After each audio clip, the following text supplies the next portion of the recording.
Chapter 9:23. Receiving his father's praise, Crotocatax showed a happy smile. It's just that. The Devers paused and said gently, I used to say that you're too gentle, but this time, you're a little more intense. Cottini's chief, Segavani, has been captured by us, and his head has been chopped off to appease the Naconians and Campanians. However, punishing Pentini and the chiefs of the two tribes may make the people happy, but in fact, it may cause the people of the two tribes to be dissatisfied, making the Samanai War unable to end soon. This is not what we want. You have to know that the tradition of the Samanai people is to respect the strong. Pentini and these tribal chiefs lost the war and lost their land, so they will lose prestige and appeal among their people. If we forgive them and support them to continue to be tribal chiefs, not only will we get their gratitude, but it will also be more beneficial for us to control the Samanai people. We can add a clause to the covenant. The chief of the Samanai tribes must be confirmed by the kingdom before he can officially exercise power in the tribe. This way we can establish the kingdom's authority in the Samanai tribes. Of course, you proposed that the new chief of Cottini be chosen from the Naconians. Very good. I think we can let the young chief of Naconia, who first rose against the Cottini in the Battle of Lola, be called. Your Majesty, his name is Vasink. He belongs to the second largest tribe in the Naconia region, Avangam. He has just been elected as the tribal chief by the people because his father was killed by Segavani. However, he seems a little too young, only 20 years old. Tormid gave a brief introduction of this person's situation and reminded them. It doesn't matter if he's young. As long as he trusts Dionia, then Dionia will support him, and he can become the chief. The Devers said proudly. Your Majesty is right. In the future, the Samanai tribe will not be able to survive in the mountains without the support of the kingdom. Henneborus expressed his support loudly. Clotocatax and Tormid were deep in thought. In addition, there's another very important thing that I forgot to mention last time. Crodo, you didn't notice it either. This time, the reason why the Samanai people were able to start the war, other than the agreement of the four chiefs, who else played a big role in it? Devers asked again. High Priest Samone. Clotocatax blurted out. That's right. High Priest Samani and his priest group are above all tribes and have a great influence on the Samani tribe. I even suspected that they were the main instigators of this war, because the kingdom's Hades priests entered the mountainous region to spread their faith, which violated their fundamental interests. Therefore, we must ask them to disband the priest group, and each tribe will elect their own high priest. Similarly, it must be confirmed by the kingdom. The holding of the Samanai Savone sacrificial ceremony must be coordinated by the kingdom, and the four high priests will take turns presiding over it. Crotocatax carefully pondered over what the Devers said, understanding the use of political wisdom in it. He nodded frequently, but he was also a little doubtful. Father, this involves the Samanai people's faith and tradition for many years. I'm afraid they won't agree easily. Gurney will definitely agree. The Abelumians have been bullied by the priest group, and I'm afraid they have long wanted their own high priest Savone. The Caputini people have to agree because this tribe has suffered heavy losses and is almost destroyed. The Pentine people have to agree because their central town has been besieged for so long and is about to be attacked. As long as we change the tradition, we can exchange it for the survival of the tribe. I think they will agree in the end. As for Caracini, the Devers sneered. The other tribes have their own high priests, and the Samanai priests they have can only be used for themselves. The Samanai race originated from Caracini's territory, and there is a sacred mountain there, which is also where the Samanai priests are entrenched.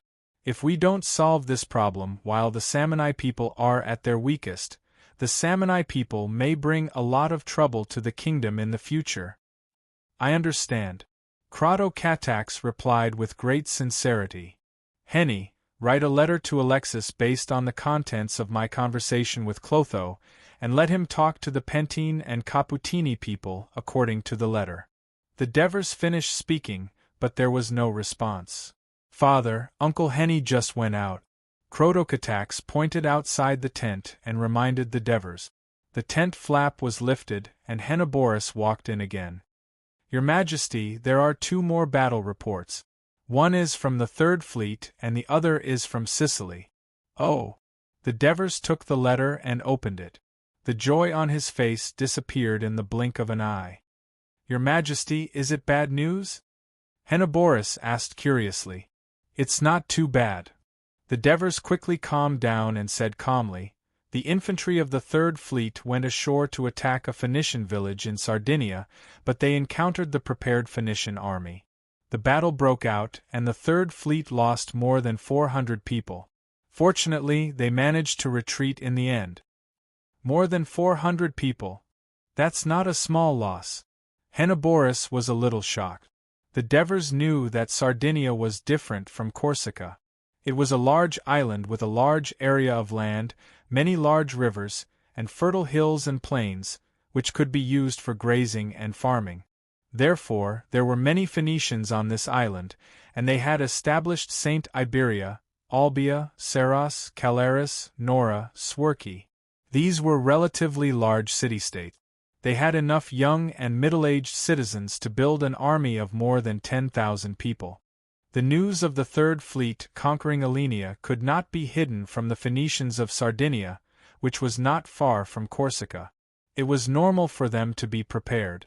However, Middle-Aides had underestimated them because of their previous victory.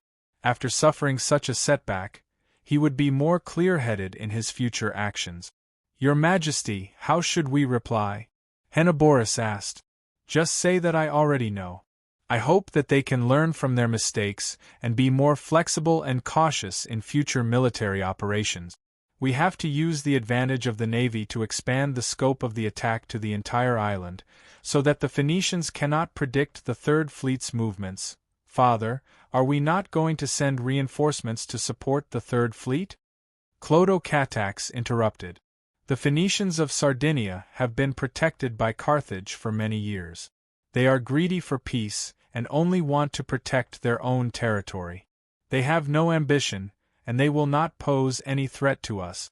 This is not a problem that we need to solve urgently. The Third Fleet will be enough to hold them off. The Devers waved another letter in his hand and sighed softly. Our biggest threat still comes from Sicily.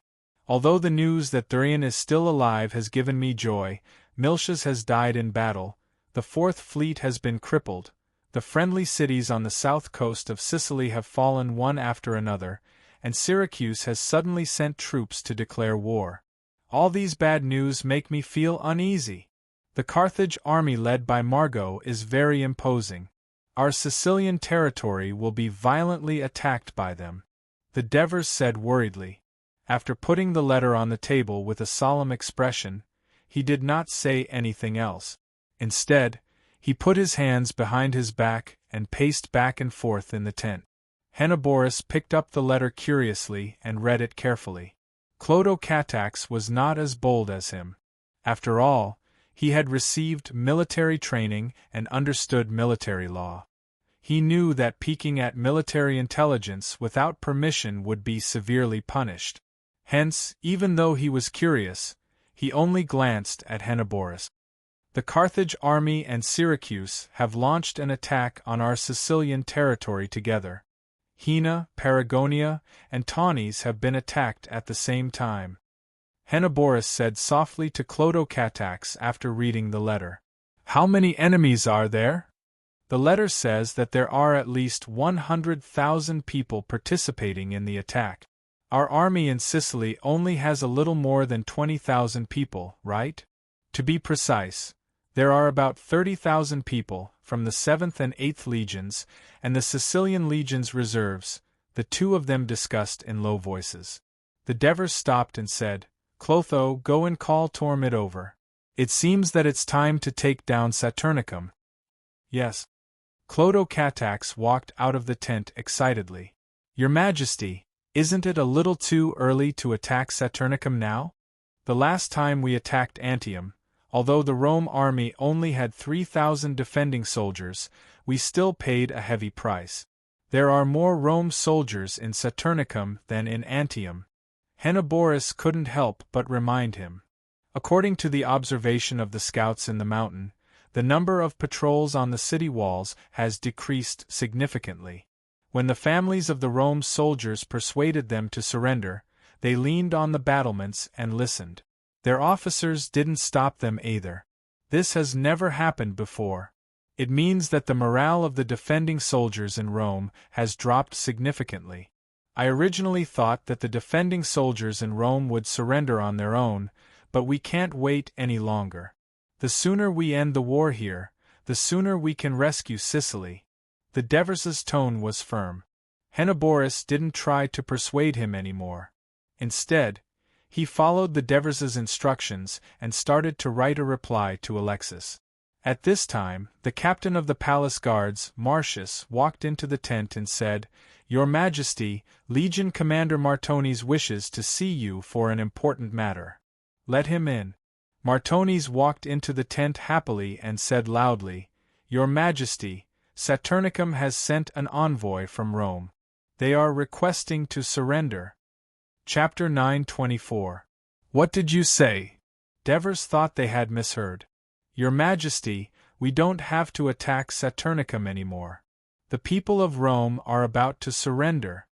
Henopolis repeated joyfully. The reason why the Devers lost their composure just now was because once Saturnicum surrendered, the lady, who had less than 3,000 soldiers, would not be able to defend the city alone. It was almost certain that Rome would be completely destroyed. Devers felt like he was in a dream when he thought about how Rome, which had dominated the Mediterranean Sea in his previous life, would soon be destroyed by him. He pressed his hand on the hard table to calm himself down. Then he said in a deep voice, "Summon all the senior generals to the main tent. Let them witness the moment of Rome's surrender." Aulus was dressed in a white linen shirt with a fitted dark red leather armor.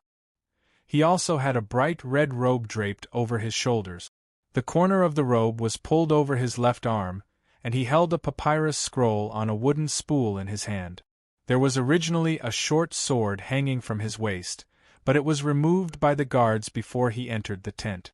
Thus, he placed his right hand on his waist, raised his head, and walked resolutely into the Dionia tent. As soon as he entered the tent, he saw 9 people standing on both sides.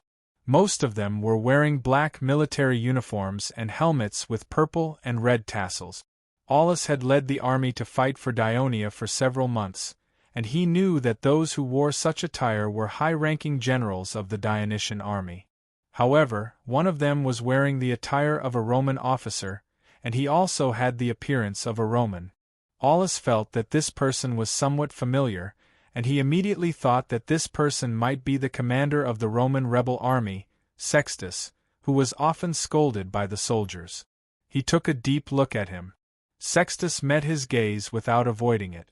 Aulus immediately collected his thoughts and focused his gaze on the center. The king of Dionia was also dressed in military attire, sitting upright on a wooden chair and looking at him with a serious expression. Aulus immediately bowed and said in Greek, "Honorable King of Dionia, I am the envoy sent by the dictator of Rome, Camillus. I am the commander of the Roman army, Aulus Comnenius Casus. On the orders of Lord Camillus, I present you our letter of surrender." The Devers were surprised. "Letter of surrender? As for surrendering, aren't you going to raise some conditions and come to an agreement before surrendering?" He surrendered just like that? The reason is stated in the letter. You'll understand after reading it. Aulus raised the wooden scroll in his hand. Henoborus quickly took the scroll and handed it to the Devers. While the Devers were reading it carefully, Olivers suddenly chuckled and said to Geogris beside him, "Looking at the attitude of this envoy from Rome when he walked into the tent, I thought he was here to tell us that the people of Rome wanted to fight to the death with us. I didn't expect him to be here to surrender." Geogris considered the mood of the envoy from Rome and did not reply. However, Matones said, That's right, it's really disappointing. The siege on the war horse was about to begin, and the brothers were still looking forward to breaking the city and making contributions. Aulus turned a deaf ear to the mocking words between the high-ranking generals of Dionia. He only stared at the Devers in front of him while suppressing the nervousness in his heart. It was not that he and Meges had not considered sending an envoy to negotiate first, raise some conditions, and finally come to an agreement to surrender. This would be more beneficial to them and would also be less likely to arouse the suspicions of the people of Dionia. However, the plague had spread too quickly in the city. In just one day of their negotiation, many soldiers had fallen sick, and using the method of negotiation would undoubtedly waste too much time. By the time the surrender agreement was reached, most of the people in the city would probably have fallen, and it would be impossible to hide it from the people of Dionia. Therefore, they chose to use the name of Camillus to write a letter of surrender. This could speed up the process. So that's how it is. The Devers placed the letter on the table, looked at Aulus and said, "Your rations have run out, and many of the soldiers of Rome have lost their will to fight." They actually ran to Camillus's residence and caused a ruckus, demanding that the city gates be opened to let them go home. Aulus, is the situation in Rome really that bad? From what I remember, the people of Rome are tenacious and will not surrender easily. When the Celts occupied Rome, didn't you also defend Capitoline for half a year? Why did you surrender so easily this time? The invasion of the Gauls was completely different from this one. The brutality of the Gauls made all the city-states and races in Latin angry, but you people of Dionia— Aulus glanced at Sextus and sighed unwillingly. I have to admit, you people are able to make many city-states surrender to you, including a large number of civilians in Rome. Right now, we can only fight alone. I can't see any hope. Aulus' words came from the bottom of his heart. The Devers looked at him and asked, "How is your dictator, Camillus? I heard that he fainted during the battle, and he has already fallen into a coma." Aulus calmly said, "Lord Camillus is not in a coma. He is only paralyzed and bedridden, but his mind is clear. He can speak, give orders, and command deployments without any problems." This letter was written under his dictation.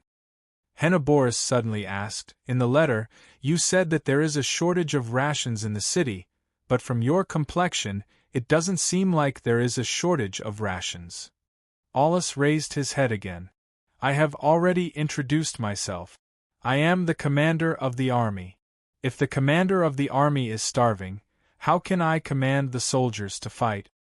Don't the generals of the Roman army suffer together with the soldiers?" Georges couldn't help but ask. The Senate of Rome has such a rule, but it depends on the cultivation of the generals of Rome. This person belongs to the Cominius clan, which is the largest noble in Rome. Sextus suddenly said, "Ha, I really didn't expect there to be a Roman in the big tent of Dionia," Aulus said contemptuously. But in his heart, he was grateful to Sextus for explaining for him. "In this letter, Camillus believes that I can give the surrendered soldiers of Rome a good way out." Devers pointed at the letter, smiled, and said, "Since you belong to the Cominius clan, I believe you have heard from the families of Rome about how we deal with the surrendered nobles of Rome. For a large clan like the Cominius, it will be completely broken up and scattered to various places in the kingdom. Can you accept this?" Aulus' expression changed, but he immediately said proudly, "I believe that the people of our clan can live well anywhere we go." Devers nodded slightly and asked, "About the surrender, have all the soldiers in the city already known and completely accepted it?" They did not clearly express their opposition. When Devers heard this, he no longer had any doubts in his heart. He raised his eyes and glanced at the generals around him. Then, he raised his voice and said, "Well, let us talk about how to accept your surrender and the arrangements after the war." Aulus heaved a sigh of relief. Devers left Tormid and Henoborus behind and began to discuss the surrender with Aulus. After Matones, Olivers, and the other generals walked out of the tent, they began to discuss the surrender of the defenders of Saturnicum. They all seemed to be regretful and excited. They were regretful because they could not personally lead the army to attack Saturnicum and completely defeat the Rome army. They were excited because the war in Rome was about to end, which meant that the army would soon move south to fight against the powerful Carthage army. At this moment, Matones saw Catissus, the captain of his army, hurrying towards the tent. Behind him was Stesichordas, the head of the medical camp and an elder of the Senate. Catissus, who was anxious, also saw his superior. He hurried over and before Matones could ask, he whispered a few words into his ears. Matones' expression changed drastically. He immediately looked at Stesichordas and asked, "Are you sure?" "There's only one person." "I can't be completely sure," Stesichordas said with a serious expression. "Come, follow me to see His Majesty," Matones said and rushed toward the tent. Although the other generals did not know what was going on, they also felt that something important had happened, so they quickly followed behind him. Aulus wanted to end things quickly, so the negotiations progressed very quickly. When everything was settled, he let out a sigh of relief and quickly stood up, preparing to bid farewell to King Devers. Matones quickly walked into the tent and rushed to the Devers side. He whispered a few words to him, "Your Majesty." The smile on the Devers' face was immediately covered by a layer of frost. He knocked on the table with his fingers, making rapid and forceful sounds. A moment later, he looked at Aulus with a sharp and dignified gaze. His voice was slow and powerful as he said, "Aulus, there's a plague in Saturnicum." "What?" Henoborus, Tormid, and the others exclaimed in shock. Aulus felt as if he had fallen into an ice cellar. It turned out that after Aulus, Meges, and the others finished their conspiracy, they took into consideration that Aulus could speak Greek, so they made him the messenger. As a great noble of Rome, Aulus believed that even if it was a fake surrender, it could not tarnish the prestige of Rome. It had to be carried out according to the traditional etiquette of Rome. Otherwise, it would arouse the suspicion of the enemy. Therefore, he chose a group of soldiers who were checked to be healthy as his followers. He also strictly asked them not to talk about anything happening in Saturnicum after they entered the Daionia camp. After these people were allowed to enter the Daionia camp, Aulus went to meet the Devers. The small group of Rome soldiers were left near the entrance of the camp. They were surrounded by many Daionia soldiers, which made them nervous. Chapter 9:25. One of the Roman soldiers had a mild fever before they set off, but he did not say it out loud. This was because any soldier who had a fever in the past 2 days would be transferred out of the original team and disappeared without a trace. As a result, after he entered the Daionia camp, he was extremely nervous. Coupled with the fact that he had been standing still for a long time, his body was rapidly exhausted. He suddenly began to vomit and fainted on the ground. When the other Roman soldiers saw this, it was as if they had seen a ghost. They fled in panic. Although Aulus, Meges, and the others had taken some measures in the city to slow down the spread of the plague and forbid the soldiers from spreading rumors to prevent chaos, there were too many soldiers who had fainted in the past 2 days. The soldiers had more or less heard about it. The abnormal behavior of the Roman soldiers immediately attracted the attention of the Daionia team.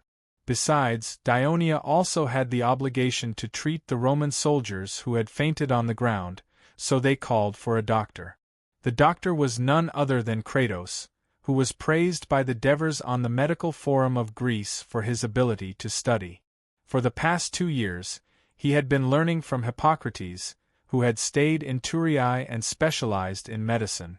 Hippocrates had a deep understanding of the plague, so Kratos naturally had a deep accumulation of medical knowledge in this area. However, because there had not been a plague in the kingdom of Daionia so far, he had not had the opportunity to put his theory into practice.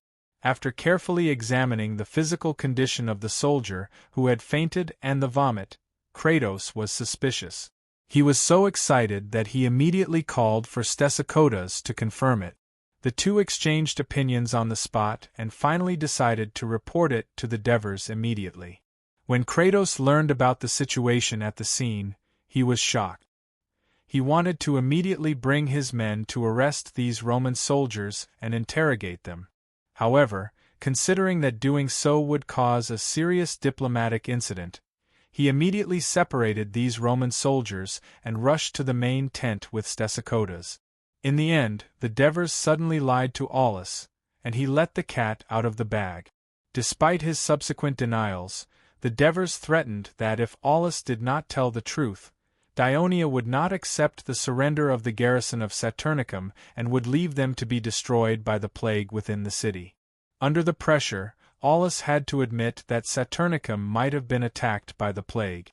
However, he immediately argued that this was just the beginning and the situation was not serious, so they did not pay too much attention to it. Divers, on the other hand, told him sternly that the kingdom of Daonia's medical expertise was very advanced, and they had a lot of experience in curing plagues. However, everyone in Saturnicum had to follow Dr. Daonia's instructions to be saved. In the end, Aulus, whose plot had been exposed, chose to surrender, because there were quite a number of Comnenius clansmen among the defenders. He obediently began to discuss with Henoborus, Tormid, and the medical chief Stesichodas about the treatment of the defenders after their surrender. After that, Aulus dejectedly brought the agreement back to the city and discussed it with Meges and the others. After Aulus left, the Devers immediately announced that the entire Daionia camp was on high alert. Stesichodas was to lead the doctors of the entire camp to examine the physical conditions of all the soldiers in the camp in detail. The focus was on the Roman soldiers who had sneaked out of the city, and they were to be isolated.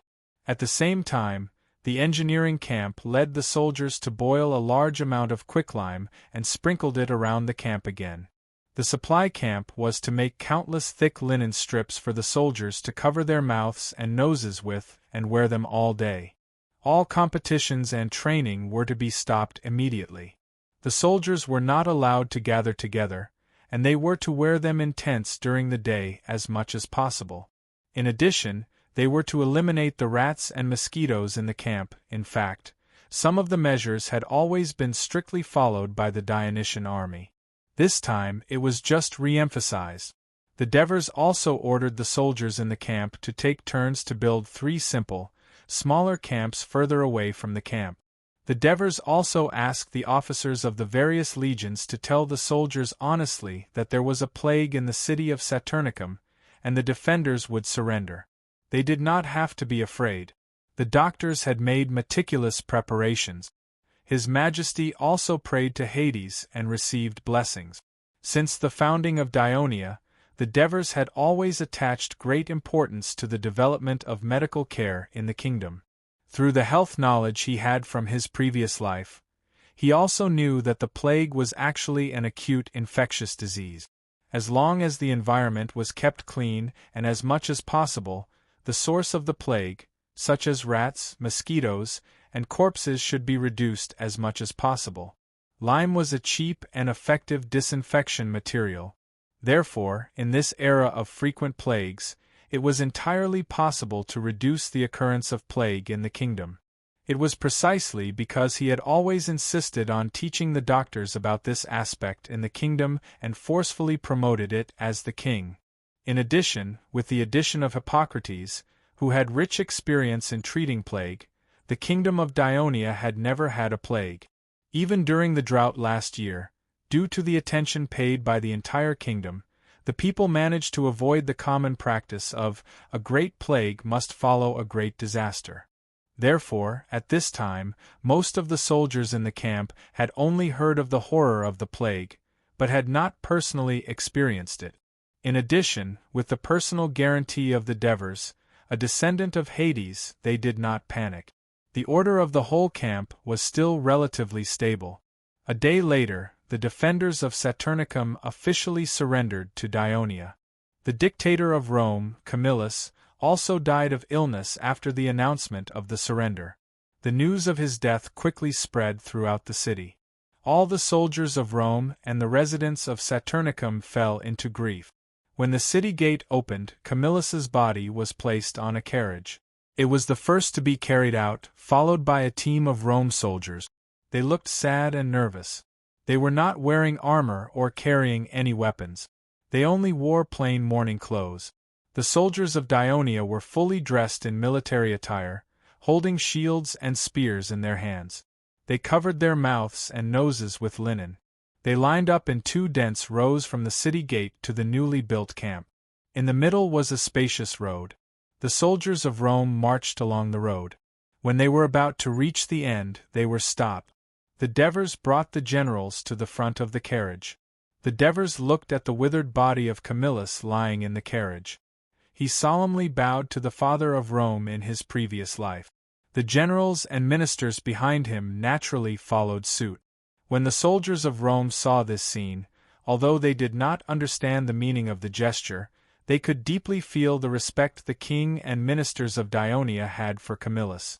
So, they quieted down one after another. At this time, the Devers, who were also covered in linen, turned to face the generals and officials of Dionia.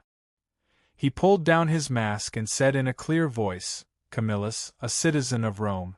Since he came of age, he has continuously participated in the wars between Rome and the surrounding city-states, and he has made many contributions in the battles.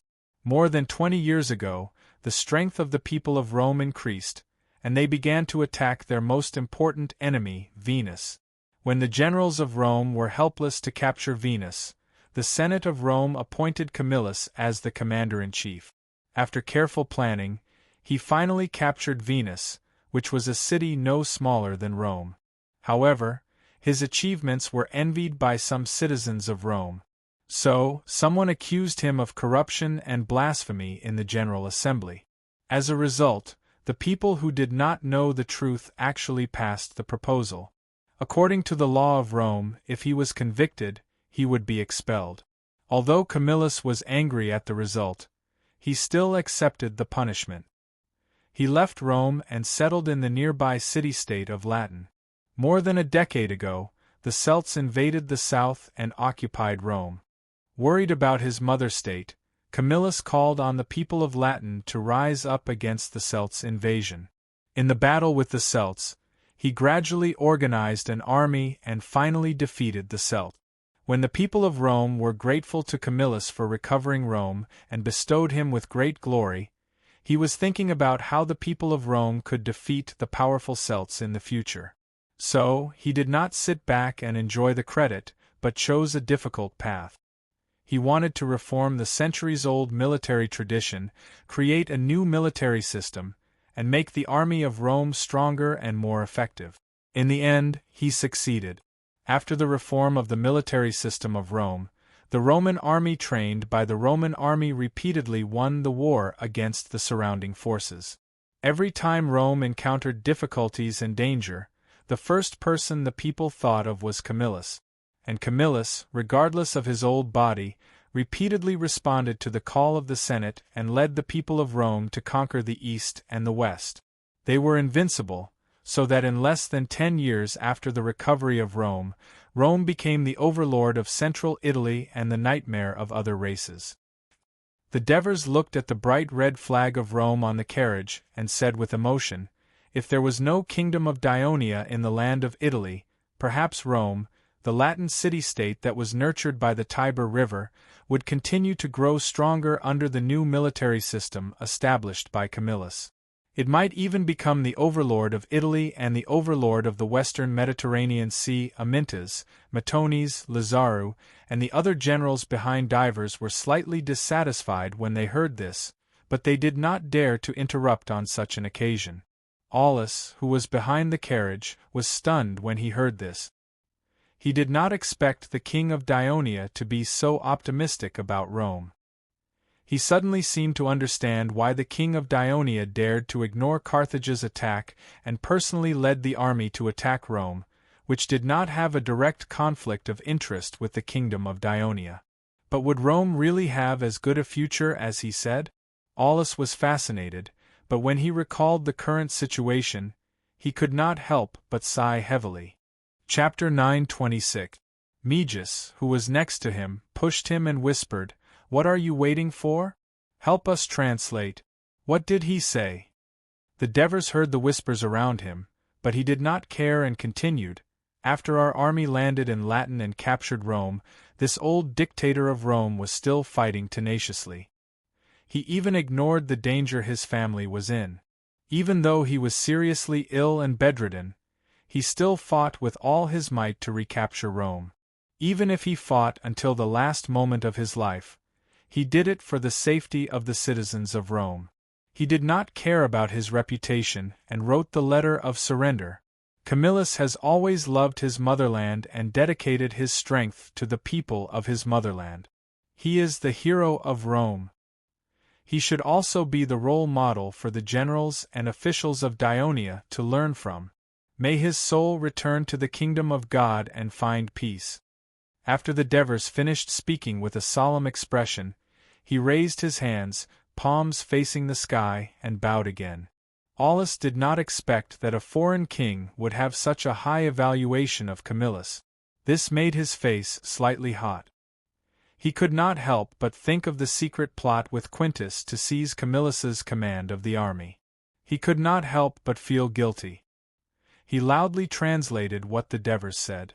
After Meges and the others heard it, they all looked sad and knelt on the ground. For a moment the sound of crying shook the sky.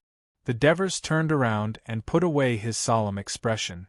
He said to Tormid, "Let's start according to the agreement."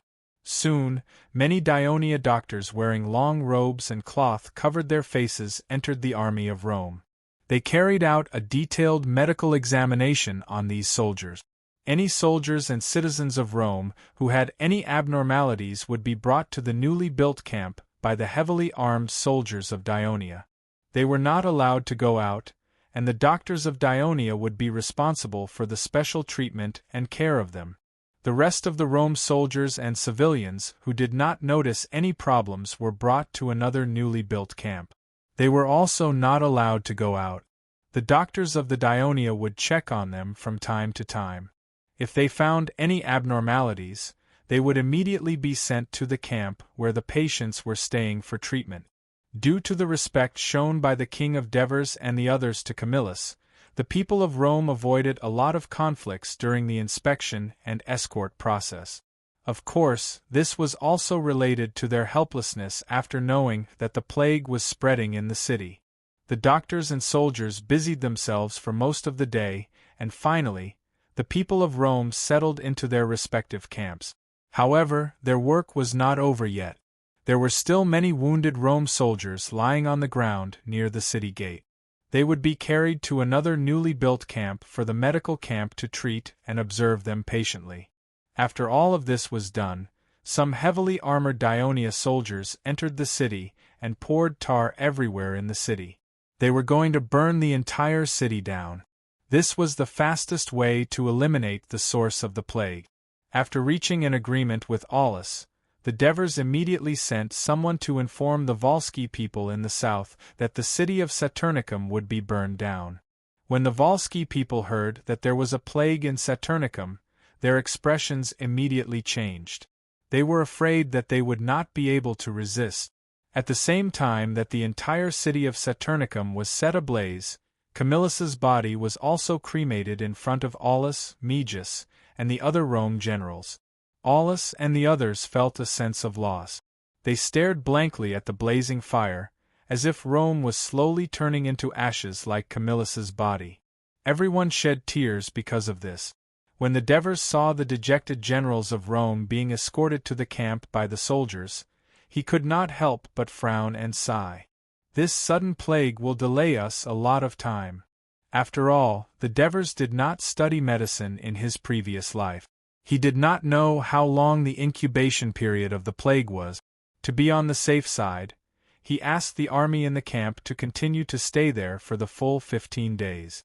On the one hand, he would supervise the other Rome soldiers in the other camps to prevent them from escaping. On the other hand, He would also observe if there were any sick soldiers among the Dionia soldiers, so that they could be isolated and treated in time. At this time, Tormod advised with concern, "Your Majesty, it is enough to have us here. You should stay in Rome and stabilize the order of the entire occupied area. At the same time, you should plan for the war against the Carthage people." "Tormod is right, Your Majesty. The last army of Rome has surrendered. Only Villette is left. There is nothing to worry about. The war in Latin is finally over. It is enough to have us here. You should return to Rome," Olivers also quickly advised. The Devers waved his hand and said in a firm tone, "We have discussed this matter. There is no need to persuade me any more. I will stay with you and the soldiers. We will get through this together." After that, he looked at Clotho-Catax and asked, "Clotho, what about you?"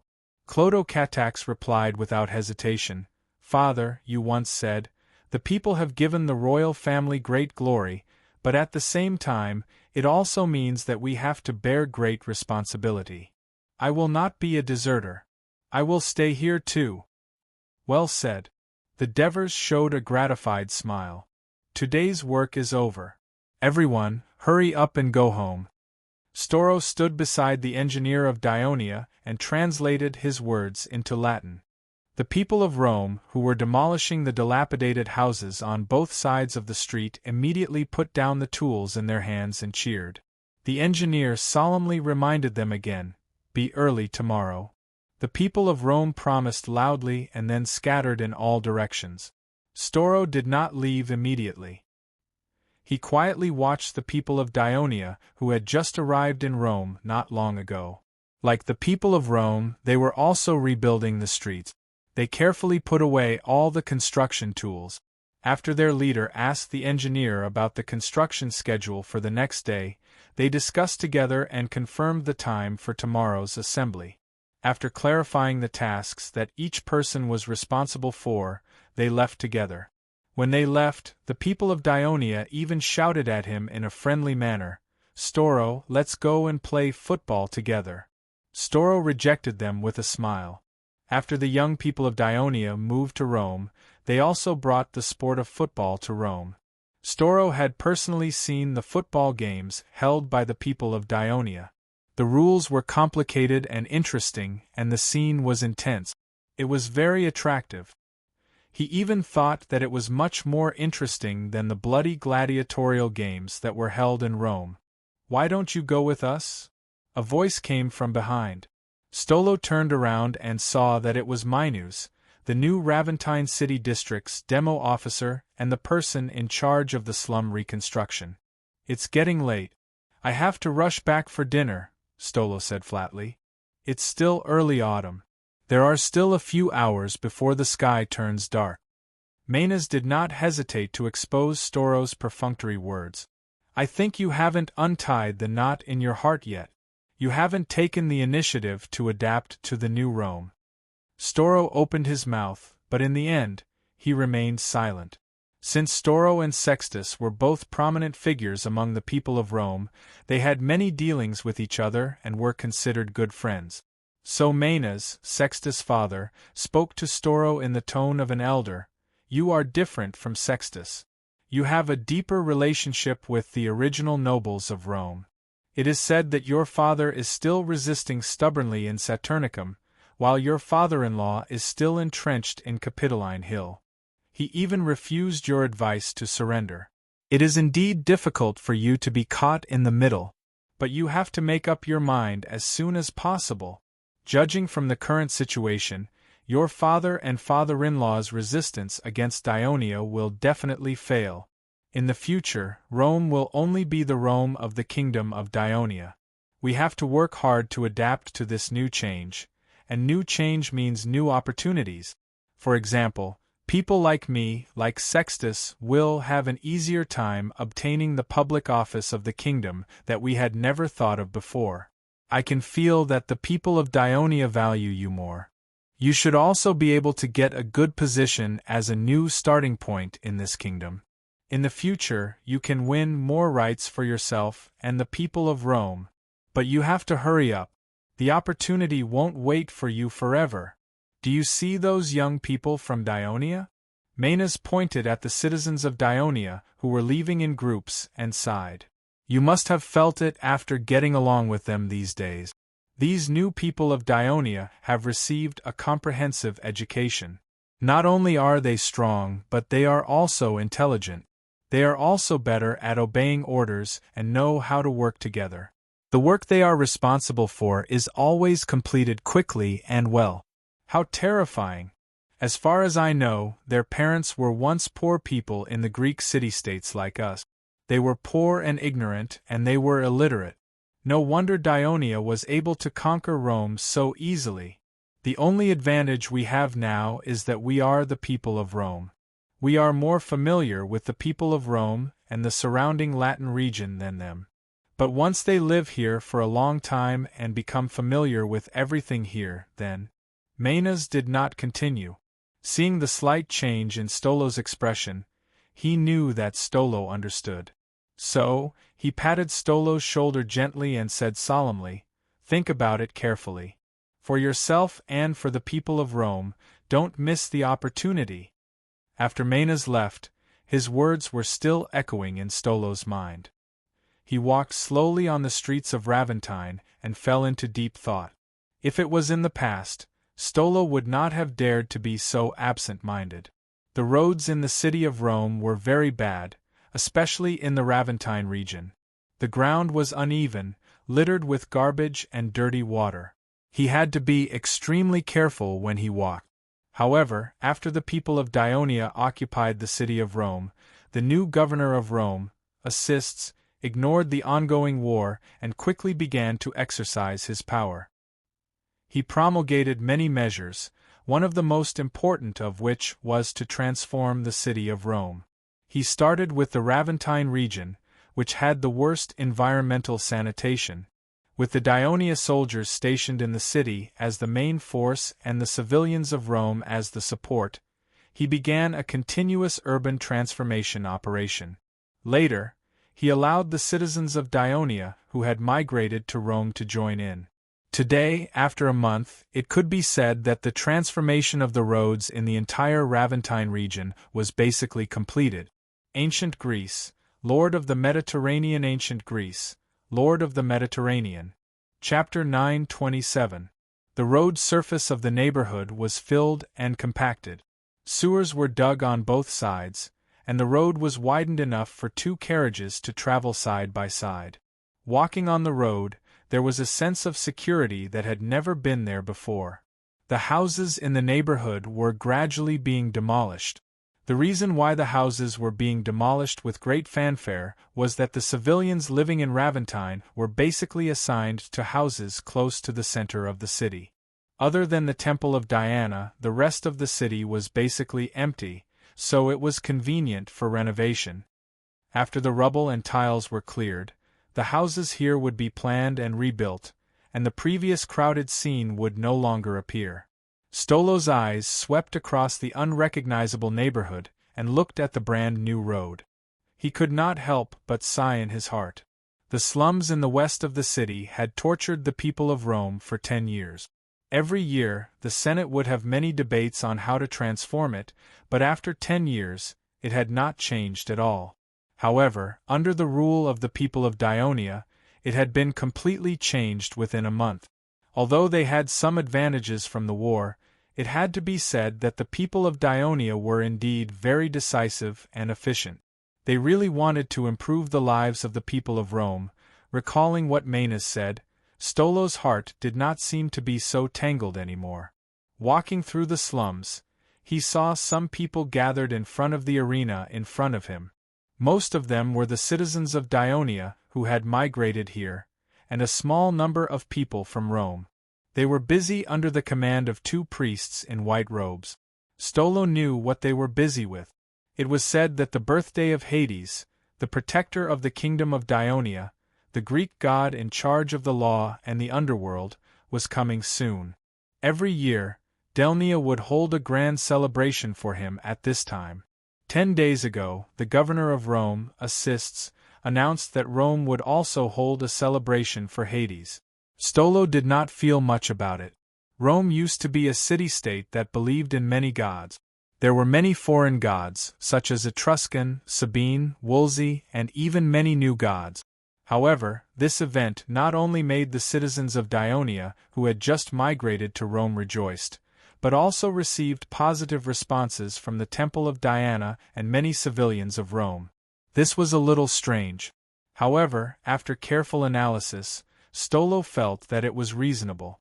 As far as he knew, after the priest of Hades came to Rome, he was gentle and friendly to the civilians of Rome. He often consulted and treated them for free, and actively provided help to the people who had difficulties in life. Therefore, although the Temple of Hades had not been built in Rome, and there was only a simple altar for Hades, more and more people went to worship him. Therefore, when the people of Rome heard that the celebration for Hades was about to be held, they were very enthusiastic. According to the announcement issued by the city hall, on the day of the celebration, not only would the believers solemnly worship the Hades, but according to tradition, some of the kingdom's slaves who had performed well would also be granted freedom. More importantly, the names of the soldiers of Rome who had joined Dionia and died in the war would be engraved on a stone tablet and enshrined in the Temple of Hades. Their souls would be blessed by the king of Hades after they died. These practices naturally attracted the attention of the majority of the people of Rome and the slaves. What was more, there would be a rugby tournament after the celebration. According to the announcement, each of the demos in Rome must send a team to participate in the tournament. In addition, towns directly under the control of Dionia, such as Venus, Gabii, Fidena, and other towns would send a team to participate in the tournament. It was not hard to imagine that it would be a grand tournament.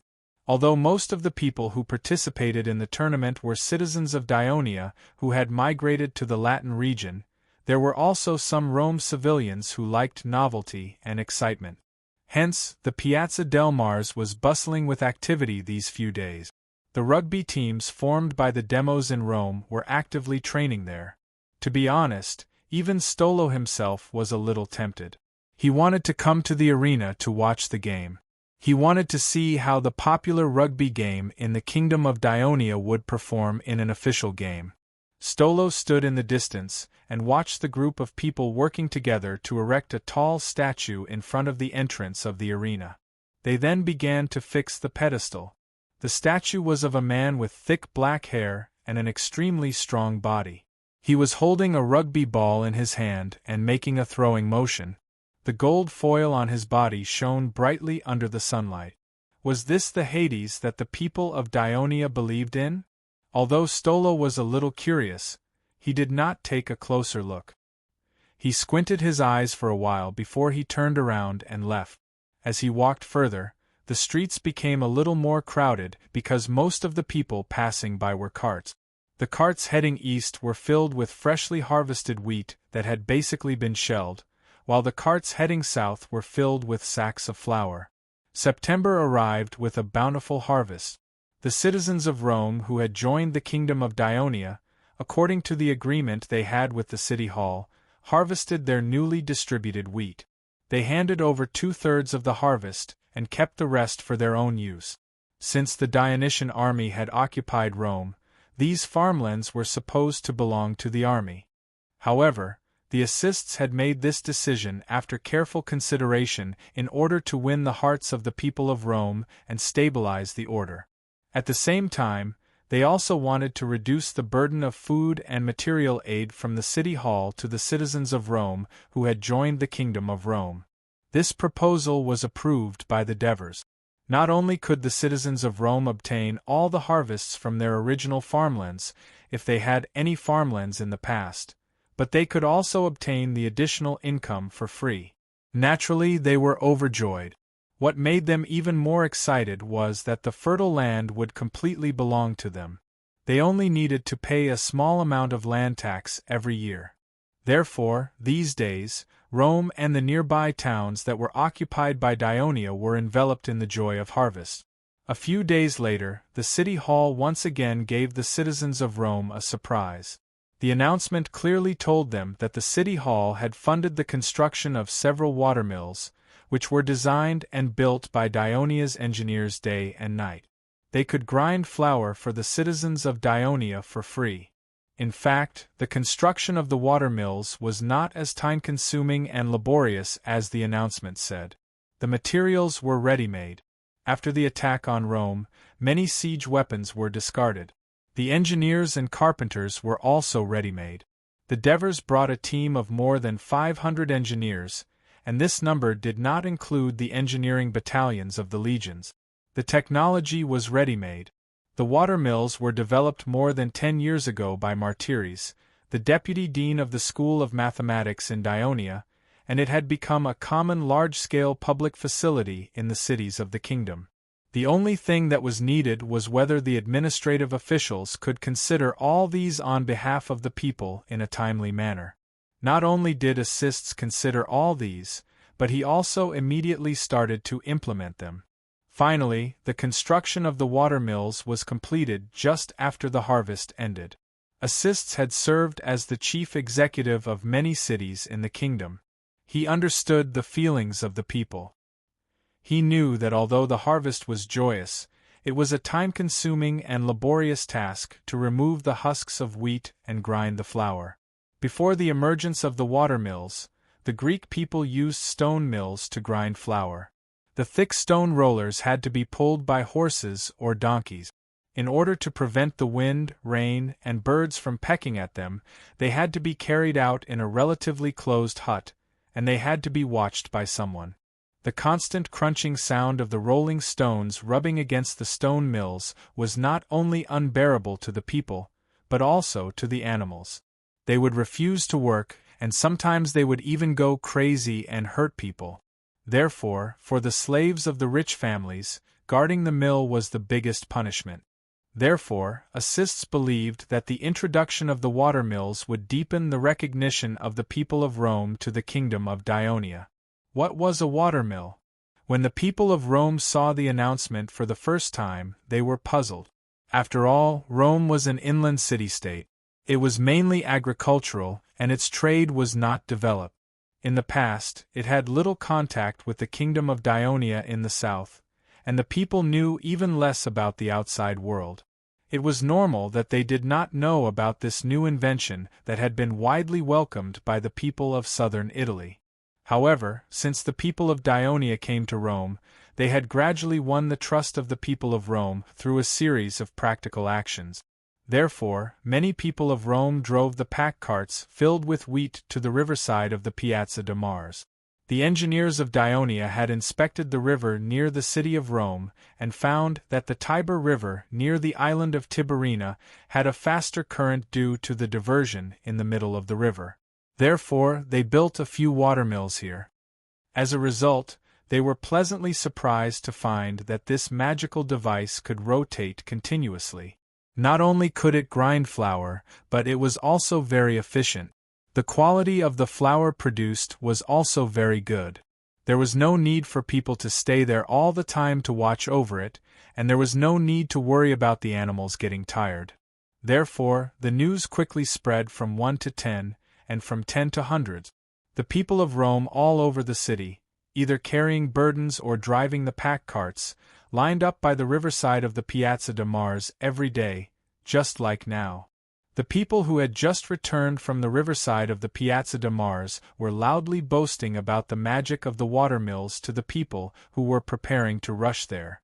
Some of them even opened their flour bags to show the results of their labor, which made the people even more eager to rush to the riverside.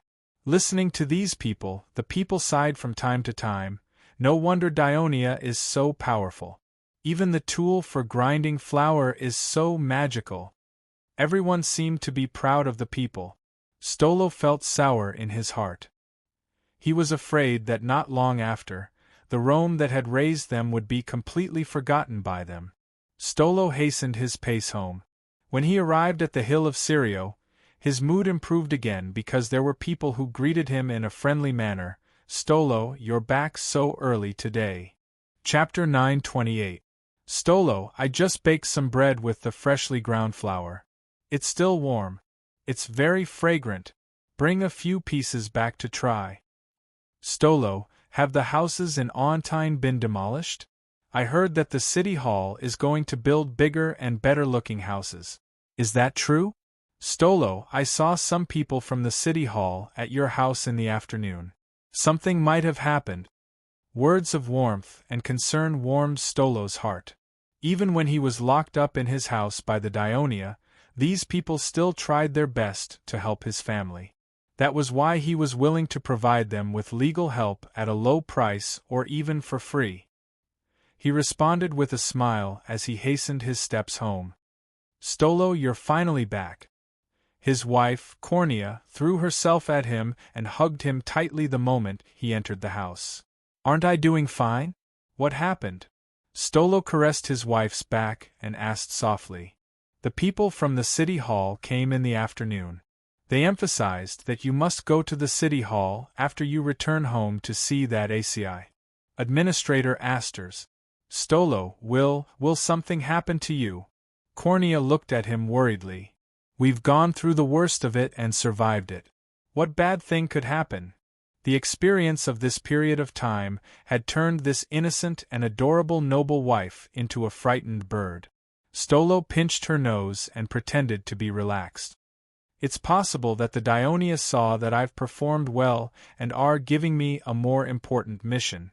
Is that so? That's great. Cornea heard this and seemed to take it seriously. She said hurriedly, Stolo, go to the city hall and see the administrator. You must tell him, can you let my mother and sister go home? Stolo was stunned. Ever since the families of the Romans who escaped to the Capitoline Hill were forced to descend the mountain, apart from a small number of civilian families who were verified and released by the city hall, the rest of the noble families were imprisoned in the city and sent to Saturnicum to persuade the defenders to surrender. Stolo's mother-in-law was the wife of the famous Senator Ambustus of Rome, and Cornea's sister's husband was the Roman general Servius, who was still leading the resistance in Saturnicum. Therefore, the city hall would not release them easily. Stolo had asked about this a few days ago, but faced with his wife's expectant gaze, he nodded and said, Okay, I'll ask the administrator. Cornea's smile blossomed like a flower as she personally served Stolo's dinner on the table. During this period of time, even at dusk, the city hall of Rome was still very busy.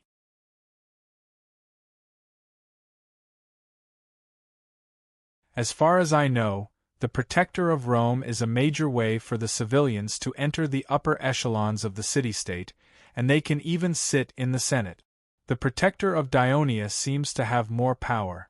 He can sue officials of all levels, including the governor like me, and even the senators. He can also meet the king and point out the shortcomings of a certain law. However, once you become the Protector of Dionia, it means that you can't inherit other administrative positions in the future, and you will be cut off from the political arena of the kingdom. This is to ensure the independence of the Protector and not be influenced by the administrative officials. Therefore, the Protectors of Dionia are basically the citizens of Dionia who have no intention of developing in the political arena but want to do something for the people. Most of them are middle-aged and elderly. Almost no young citizens who want to make a difference want to become a protector. Stolo did not know much about the details of the Protector of Dionia. He was a little stunned when he heard this. Assists looked at him and more or less understood some of his thoughts, so he continued, In fact, you can rest assured that the kingdom of Dionia treats all the races in the country equally and will not deliberately be biased. Of course, if you really want to do something for the people of Rome, you can serve as an inspector or a judge, make outstanding political achievements, and become a senator in the future. Only then can you truly defend some of the rights and interests of the citizens of Rome of Dionia in the Senate. As far as I know, you are good friends with Sextus. He has made many military achievements and has been appointed as a captain. It is very likely that in a few years, he will become the head of the Rome Legion. He may even become a senator of Dionia before the age of 40. Are you willing to accept this? Stolo was shocked. Seeing the sudden change in Stolo's expression, Assists knew that his words had an effect. He walked back to his desk and sat down again. This matter concerns your future in the kingdom. Go back and think about it. Give me an answer in 2 days. I've asked you to come here because there's something more important I need you to do. Speaking of this, Assists looked straight at Stolo and said in a deep voice, I have just received a battle report from His Majesty. The garrison of Saturnicum has surrendered. Stolo was shocked. He could not help but ask, the garrison of Saturnicum has surrendered? Not only Saturnicum has surrendered, but Villette has also surrendered just a day later. Assist's words gave Stolo another heavy blow. He was stunned on the spot. Although he did not agree to go to Saturnicum to persuade them to surrender, he knew his father and Camillus well. He thought that even if they were at a disadvantage, they would still resist to the end. He did not expect them to surrender. As soon as Saturnicum surrendered, Rome's resistance disappeared. Rome had no chance of recovering. Assists saw Stolo sitting on the wooden chair with an uncertain expression. He coughed softly and said, Although you were rejected the last time you went to Capitoline Mountain to persuade them to surrender, I hope you can go there again. But I want you to go up again. I think the surrender of Camillus' army will have some effect on them on the mountain. After a while, Stolo replied weakly, I will try my best, but I have a few questions. Stolo asked eagerly, Is my father okay? Assists pondered for a while and said solemnly, I don't want to lie to you, but you must swear to God that you will not leak what I say. Only then will I tell you. Stolo looked at Assists in surprise, then swore to Jupiter. In fact, there was a plague in Saturnicum. The generals of Rome had no choice but to, before Assists could finish, Stolo screamed in shock. What? Plague? He immediately covered his mouth with his hand, but his hand was trembling uncontrollably. Assists immediately comforted him. The plague may be the most terrifying disease in Rome, but our Dionia's medical science is advanced, and we have a deep understanding of how to treat the plague. His Majesty is gathering doctors to treat the sick soldiers. I believe many will recover in half a month. Stolo calmed down a little, then asked eagerly, Then did my father, did he? Assist said calmly, Your father has been infected and is receiving treatment in a camp near Saturnicum. I suggest you not visit him now to avoid contracting the plague. Also, before the garrison of Saturnicum surrendered, Camillus had already died.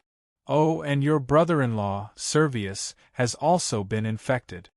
Ancient Greece, Lord of the Mediterranean. Ancient Greece, Lord of the Mediterranean. Chapter 929. Can my father and the others really be cured? Stolo asked worriedly. There was doubt in his voice, but more than that, there was hope. Assists continued to comfort him. Since you have been studying Greek culture and knowledge since you were young, you may know that the most famous plague doctor in Greece, Hippocrates, is now in Thurii. Although he is old and did not follow the army to Latin this time, many of the doctors accompanying the army are his students.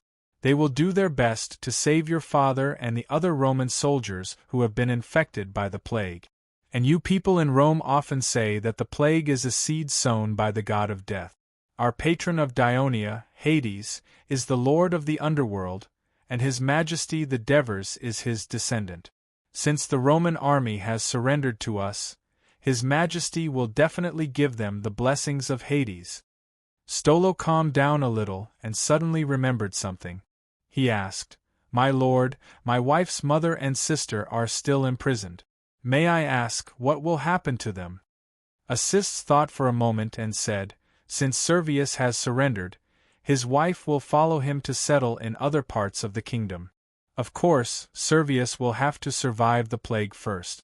As for your wife's mother, if Ambustus also surrenders, they will also settle in other parts of the kingdom. But if your father-in-law refuses to surrender, according to the current decree of the kingdom, your mother-in-law will be classified as a slave of the kingdom. However, she will have you and Servius as her son-in-law. That will depend on whether she wants to live with your family or Servius' family in the future. I will go up the mountain tomorrow to persuade my father-in-law, Stolo said decisively. The next day, Ambustus watched Stolo's back as he staggered down the mountain. 2 lines of tears flowed down his old cheeks. A hand was placed on his shoulder. What, do you regret it? Ambrosius wiped away his tears and turned to look at Potitus. He shook his head and said, I don't regret it. I'm just a little unwilling. When Potitus heard that, he was silent for a while. Then, he pointed at the foot of the mountain with his walking stick and said in a low voice, Sigh. Think about Alba Longa and Venus that we destroyed. In my opinion, every race and force has to go through a process from weak to strong, and from strong to weak. Today it's Rome. One day it will be Dionia's turn. Lord Potitus, it seems like you're not satisfied either. Ambustus sighed and looked back at the solemn temple of Jupiter. His face was shrouded in a layer of doubt. I just didn't expect that the one who dealt us the final blow was not the people of Dionia, but the plague. It took the life of our dictator and destroyed the morale of our soldiers. Is this the punishment that Jupiter gave to Rome? So, there is no need for this temple to exist anymore. Who asked Jupiter to give up Rome? Maruginans walked over with a face full of resentment. He reminded them, Sirs, everything is ready. We should enter the temple. Potitus and Ambustus looked at each other with determination in their eyes. Since everything is ready, let's go in. Sirs. Scipio the Great, who was following behind Maruginans, said, Some of my soldiers don't want to leave quietly. They prefer to fight their way down the mountain and die under the enemy's spears. Potitus furrowed his wrinkled eyebrows. Haven't we already discussed this matter? Since we've already failed, let's not provoke the Dionians for no reason, lest they vent their anger on our families. Your Excellency Scipio, your soldiers are still very young. If anyone is willing to surrender, just let them go down the mountain, Ambustus suggested. Scipio the Great looked solemn. They are the true warriors of Rome.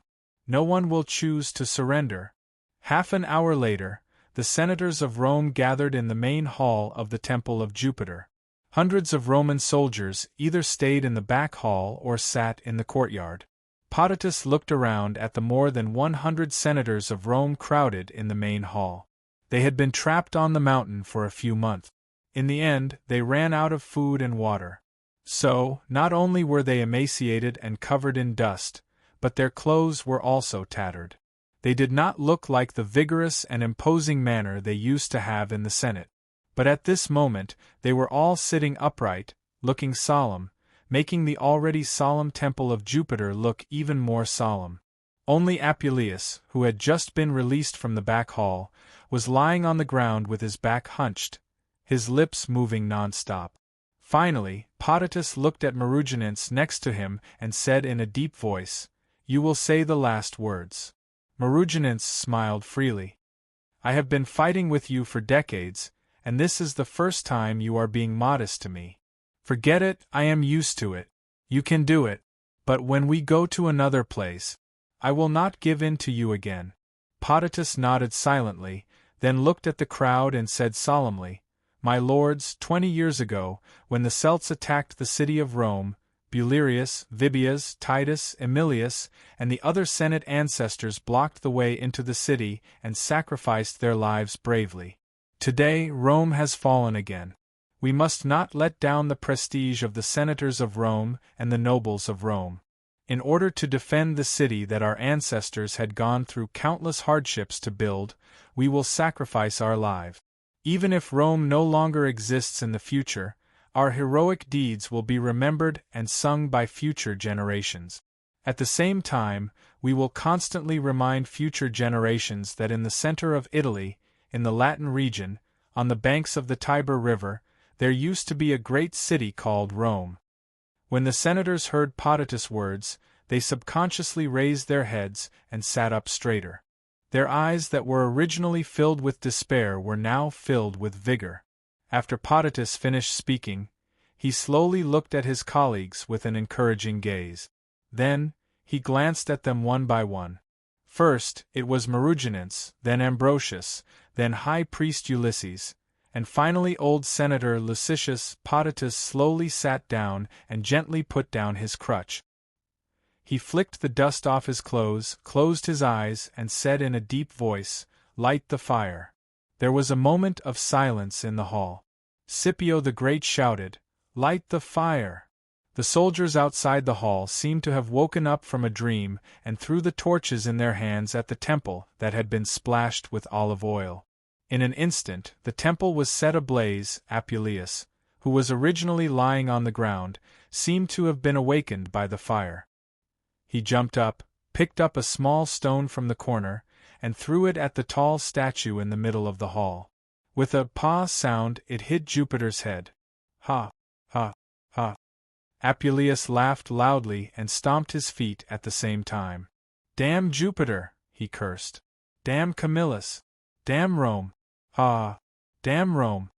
Apuleius's crazy laughter and the screams of the senators and soldiers became the last echo of the fire on top of Capitoline Mountain.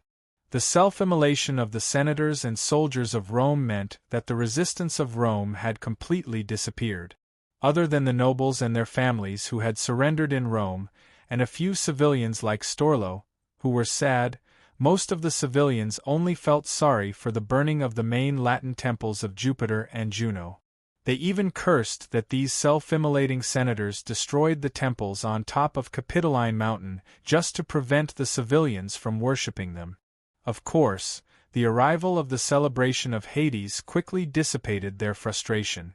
Although the celebration in Rome was held in a hurry, the large-scale theatrical performance about the establishment of Dionia in the square was temporarily transferred from the Dionysian army stationed in Rome and lacked professional training.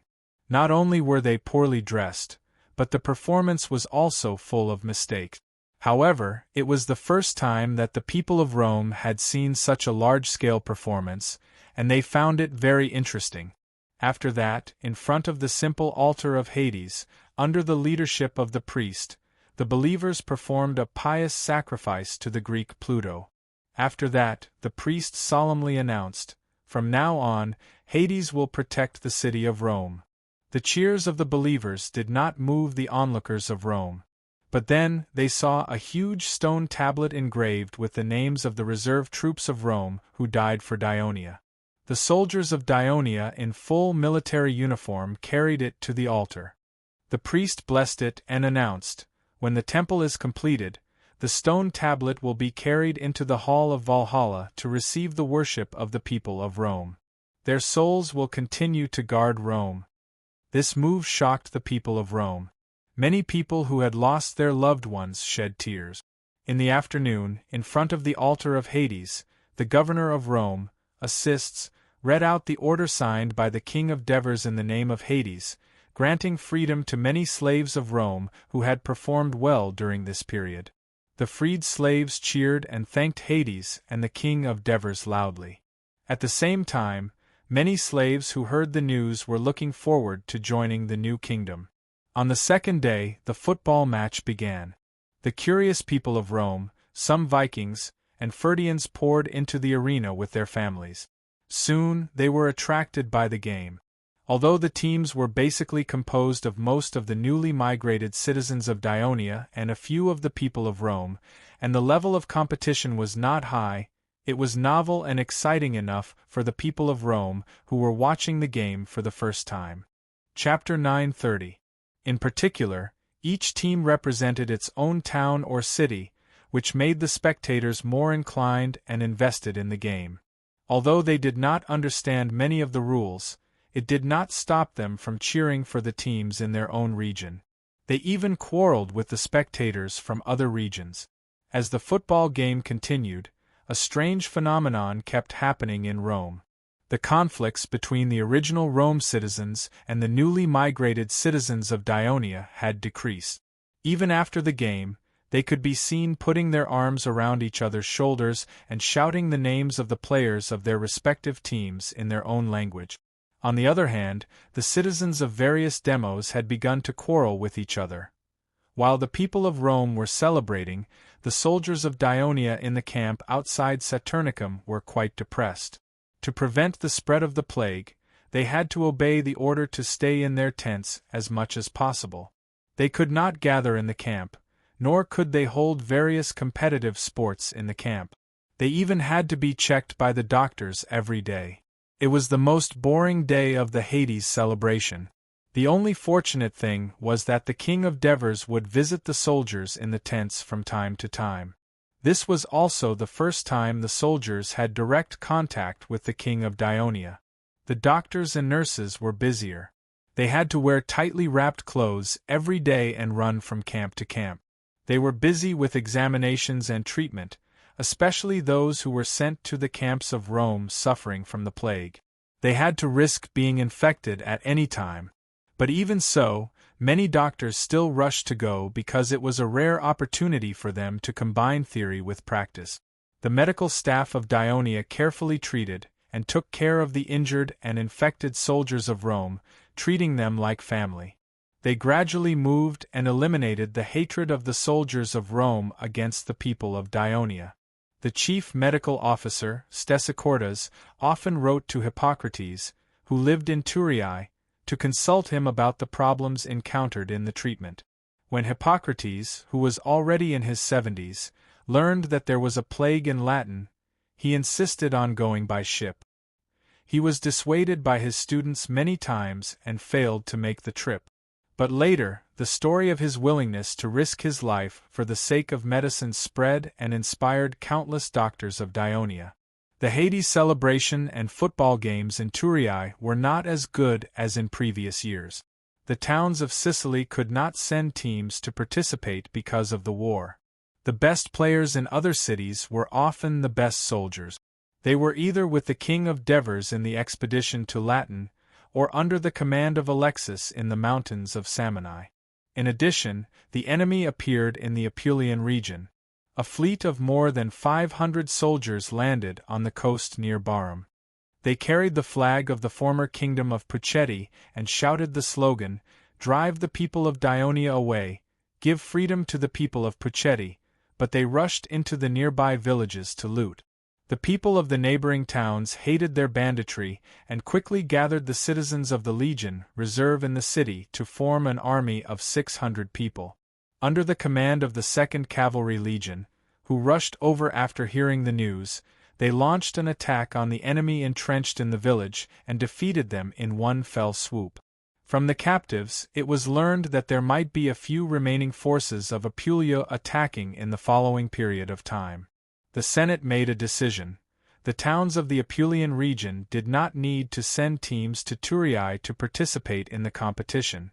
They had to complete the autumn harvest as soon as possible and fully prepare for the defense. They also asked the Ministry of Military Affairs to inform the 9th Legion and the 2nd Cavalry Legion to be stationed in the barracks of Pucetti. For the time being, they would be under the command of the commander of the 9th Legion, Tegtinos, to take charge of the middle road and be responsible for counterattacking the enemies landing from the various coasts of Apulia. The decision of the Senate aroused opposition from the people of the towns of Apulia, especially Massapi and Pucetti. They sent people to the Senate of Thurii to plead with the senators and stated that sending teams to participate in the competition would not affect their defense against possible enemies. The Senate finally agreed to their request, but this incident aroused the resentment of the people of Apulia against the enemy. Under the situation where the people of Apulia were united against the enemy, the few people who were secretly in contact with the remaining forces did not dare to act rashly. During the celebration, there was one thing that the people of Thurii had been talking about. Due to the absence of the King of Devers, it was reasonable to say that the person in charge of the ceremony in the main temple of Hades on the day of the ceremony should be replaced by the scepter priest of the kingdom, Plazinas. However, Plazinas expressed his refusal. He insisted that on the day of Pluto's birthday, his descendants should preside over the ceremony to please the gloomy king of the night, so that he could better protect the kingdom in this special year. Most of the senators agreed with this, but the actual situation was a little troublesome. Not only were the Devers not in Turiai, but even his only adult son, Clodocatax, was not in Turiai, and the other children were still young. After discussion, the senators finally decided that Queen Christoia would be responsible for presiding over the ceremony. In the eyes of the senators, although Christoia was not a descendant of Pluto, she was the wife of the king of Devers. They were family, and Hades would not have too much of an opinion. Why not choose Agnes? The reason was simple. She was already the chief priest of the Temple of Hera. If she presided over the ceremony, it would anger the two gods, Hades and Hera. Of course, Christoia's influence on the senators was also the reason why the senators did not express strong objections. So on the day of the ceremony, the graceful Queen Christoia stood in front of the altar in the main temple of Hades, solemnly reciting the sacrificial words to Hades. Her beautiful and noble face and clear and melodious voice became the most unforgettable scene of this ceremony. While the people of Dionia in Magna Graecia celebrated to get rid of the gloom brought about by the war, the people of Dionia in Sicily were gradually ushering in the most difficult time of the war. Margot led more than 50,000 soldiers over the mountains and entered the southern edge of the Catania plain. He built a camp between the city of Leontini and Paragonia, attempting to cut off the connection between these towns and isolate Paragonia. Therefore, during the construction of the Carthage camp, the garrison of Paragonia and the new barracks of Catanae, not far north of Leontini, repeatedly sent troops to harass the Carthage army. However, because Margot was always on guard, they were unable to achieve great result. On the contrary, there was one time when the Carthage cavalry intercepted the army that came out of the new barracks to harass the Carthage army could not retreat in time and suffered a lot of casualties. This also made the commander of the 7th Legion, Beru, more cautious in using his troops. However, the Dionysian army's attack also caused the construction of the Carthage barracks to be roughly completed after a few days. During this period, Margot did not stay idle. He sent thousands of Namibian cavalry to break into the Catania plain in an attempt to plunder the people and supplies of Catanae. However, Cypros and Leotychides had long expected this. Just before the Carthage army approached Paragonia, they had mobilized all the people of Dionia living outside the city to bring supplies and temporarily move into the city of Catanae. The Namibian cavalry, who failed to gain anything, began to destroy villages, farmlands, and other facilities. As a result, on the Catania plain, piles of fire were ignited, and villages were reduced to ashes in the fire. The only fortunate thing was that Paragonia had successfully blocked the Carthage army for a few days, allowing the people on the Catania plain to complete the autumn harvest in time. The people hiding in the city of Catanae were very anxious when they learned that their homes had been destroyed. They gathered together and petitioned the city hall, hoping that the army could repel the foreign cavalry that was wreaking havoc on the plain. Since the main force of Carthage was attacking from the south of the Catania plain, Leotychides had led half of the 8th Legion to retreat from Agylion to the city of Catanae. These days, Leotychides went to the top of the city to inspect the defense situation during the day and listen to the reports of the scouts. At night, he stayed in the study, looking at the map and thinking. When Cypros came to visit Leotychides, as he expected, the Sicilian commander was still in the study. Prososis, the outside world is in chaos now, and you can still sit still, Cypros said half-jokingly and half-seriously when he saw him. Leotychides knew what he was talking about and said in a cold tone, "War is not a fight between children. If you are bullied, you have to take revenge immediately. I don't need to listen to the screams of some ignorant people." Cypros heard this and frowned slightly. He advised in a gentle tone, "You have to understand the pain of the people losing their homes. Although their anger is a little irrational, I'm afraid that it will affect your soldiers. You have to know that the soldiers of the 8th Legion and the reserves are mostly Catanae, and their houses and farmlands have also been destroyed. I'm afraid that this will have a significant impact on their morale, won't it?" Leotychides looked away from the map and looked at Cypros and asked, "Is there anything unusual?" "I'm not sure about that, but I think the soldiers will more or less have some thoughts," Cypros replied awkwardly. "You think?" Leotychides raised his eyebrows. Considering that Cypros was the wartime governor of Sicily, he still needed his strong support to command the battle. He swallowed the sarcastic words that he was about to blurt out and barely suppressed his emotions. He said, "I'll pay attention to the situation of the soldiers, but now the people of Carthage are hoping to lure our army out of the city, so that they can use their advantage in numbers to defeat us in the field, and reduce the resistance for the future conquest of Catani. So we have to stay calm and not fall into the trap of the people of Carthage. Lord Cypros, is there anything important that you came to see me for?" Chapter 931. Cypros looked at the expressionless face of Leotychides, suspecting that the latter's last question was deliberate. His main purpose of coming here was to help the people of Catani repel the Carthage cavalry that was wreaking havoc on the Catania plains. He coughed dryly and quickly thought of a new topic. "We haven't received any news for a few days. What's the situation in the south of the Catania plains now?" Leotychides' interest was piqued at the mention of military affairs. Of course, the premise was that Cypros, as the viceroy, was qualified to know the whole situation of the war, and Leotychides also needed to explain his next strategy to him in order to gain his support. So, he gestured for Cypros to sit down. Then, Leotychides pointed at the map and said, "In the past 2 days, the scouts we sent out have either gone missing or returned with injuries. There is no new information at all.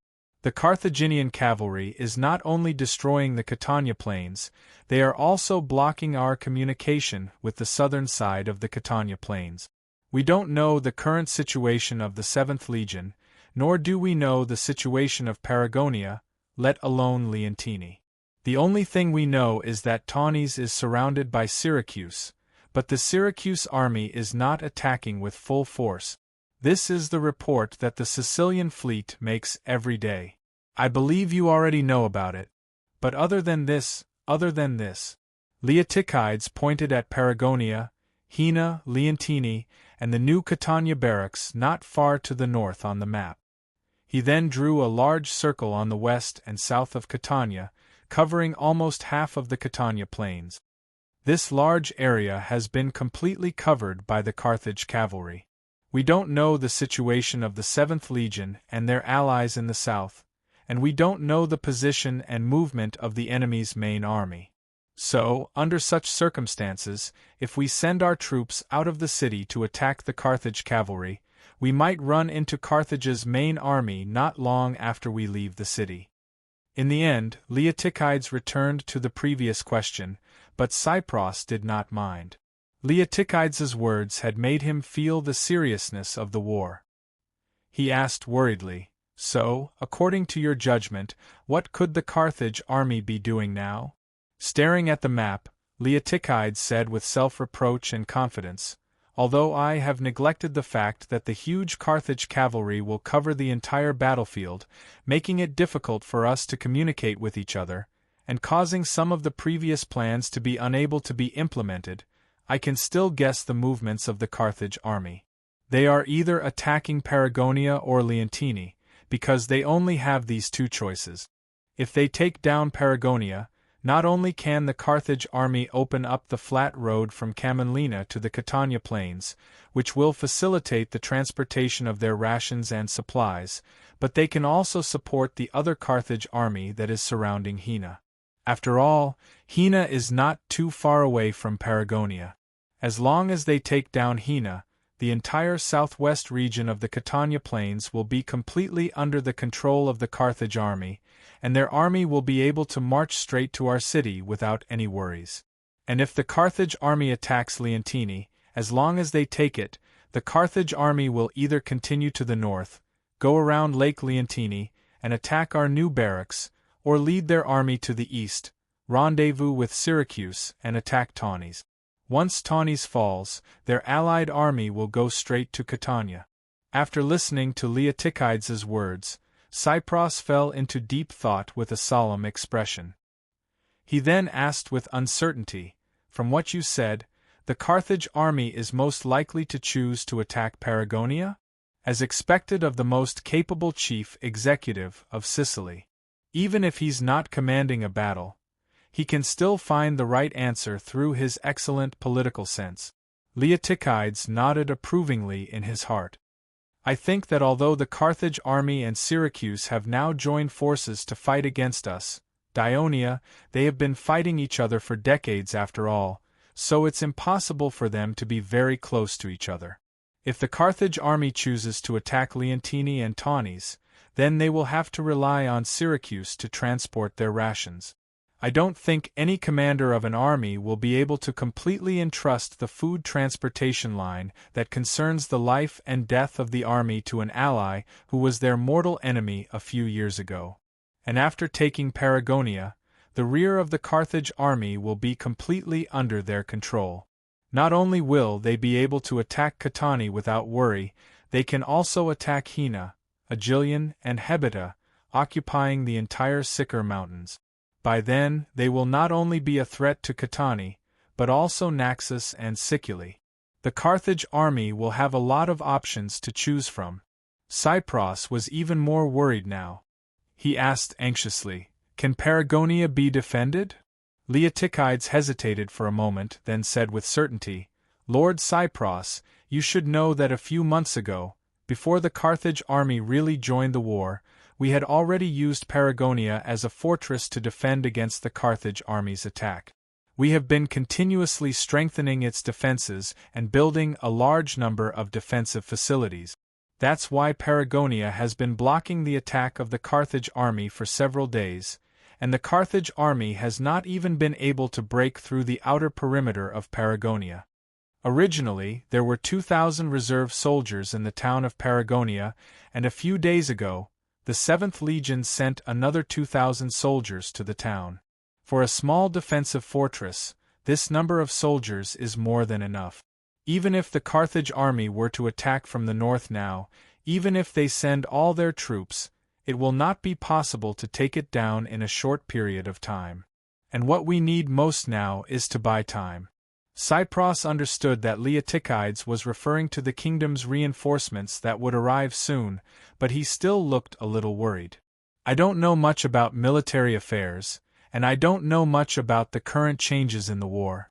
But if we just passively take a beating and hope that the Carthage army will do exactly what we want, I'm worried that there will be accidents." Leotychides raised his head and looked at Cypros. He said in a serious tone, "Lord Cypros, do you really think that I've just been sitting at home and doing nothing these few days?" Cypros could hear the dissatisfaction in Leotychides' words, but his expression did not change, and he did not respond. Leotychides looked at him coldly for a while and continued, "This time, the Carthage army greatly outnumbers us, and their combat power is not weak, and they are well equipped. It is true that we can't fight them head-on, but this does not mean that the Carthage army has no weaknesses. Their biggest weakness is the transportation of food. Even though the autumn harvest has just ended, and the Carthage army has received food from the city-states on the south coast, and may even receive assistance from Syracuse, it is still far from enough for an army of up to 100,000 soldiers. According to my deduction, the food supply in Sicily can probably only last the Carthage army for a month or two, and they will need more food from Carthage. But look." Leotychides' finger pointed at the Carthage city icon on the map, and then moved across the western sea to the west of Sicily, and then along the southern coastline to Paragonia. His tone was still cold, but his eyes were clearly brighter. With such a long transportation route, the Carthage army cannot guarantee its safety. After the Carthage army's attack on Paragonia from the south was thwarted, I concluded that they were going to cross the mountains, so I contacted the Cycles and had them organize a group of warriors to infiltrate the mountains at the southern edge of the Catania plains, and wait for an opportunity to ambush the Carthage's grain transportation team. But unfortunately, there are many Iberian natives in the Carthage army, and they are very good at fighting in the mountains, so the cycles have not been able to achieve any results so far. But as long as the cycles are active in that area, the Carthage army will never dare to let down their guard, and this will take up a lot of their energy. Furthermore, the Sicilian fleet led by Cycerion is constantly patrolling the southern coast, and as soon as they discover the Carthage's grain transportation team, they can land at any time and send their infantry to attack. I have also discussed with Cycerion, and as long as he feels that it is feasible, I can send a few thousand soldiers under his command at any time, and they can board the Sicilian fleet to recapture any city on the southern coast, and even attack the Phoenician towns in the west of Sicily. The larger the Carthage army, the faster their army will collapse once the grain transportation line is cut off. At this point, Leotychides' eyes were like lightning, and he looked straight at Cypros. So we do not have to fear the Carthage army's fierce attack. Even if the village is burned down, it can still be rebuilt. Even if the farmland is destroyed, the land is still there. As long as we hold Catania and wait for the right time, the Carthage army will expose their Achilles' heel, and when that time comes, Leotychides' right hand chopped down forcefully. After a while, Cypros smiled and said, "I'm relieved to hear that from you, Lord Prosoius. Don't worry, I will find a way to appease the people." After Cypros left, Leotychides was still looking at the map, his eyes focused on the icon of Paragonia. There was a worry in his heart that he did not mention just now. How long could Paragonia last? At this time, the adjutant Tagru came in and said, "My lord, Acidames wants to see you." Leotychides' face darkened. I have told him many times that now is not the time for the cavalry to attack. Why does he not listen? Chapter 932. "Sir, he seems to be here for something else this time," Tagru said softly. "Then let him in." Leotychides rubbed his eyes, but his expression did not relax at all. So, as soon as Acidames stepped through the door, he warned in advance, "I hope you are not here to talk to me about the cavalry attack. I have already told you, now is not the time." "Commander." Acidames was stunned and quickly explained, "I have thought of a way to reduce the threat of Carthage's cavalry." Leotychides finally turned his head and looked at him, asking, "What is it?" Acidames said seriously, "Commander, Carthage's cavalry is large in number, but most of them are Namibian cavalry. As far as I know, the horses these Namibians ride are short, but they can run very fast. Also, they have a special characteristic, which is that they are more tolerant of hunger. They can carry the Namibians into battle just by eating grass, but they have to eat constantly." Leotychides' heart skipped a beat. He leaned forward slightly and asked, "What do you mean?" Seeing that the bad-tempered commander was interested, Acidames immediately perked up and spoke more fluently. "Carthage scattered thousands of cavalry on our Catania plains. I am afraid that it is not only to destroy our villages and cover our eyes and ears, but also to solve the food problem of these horses.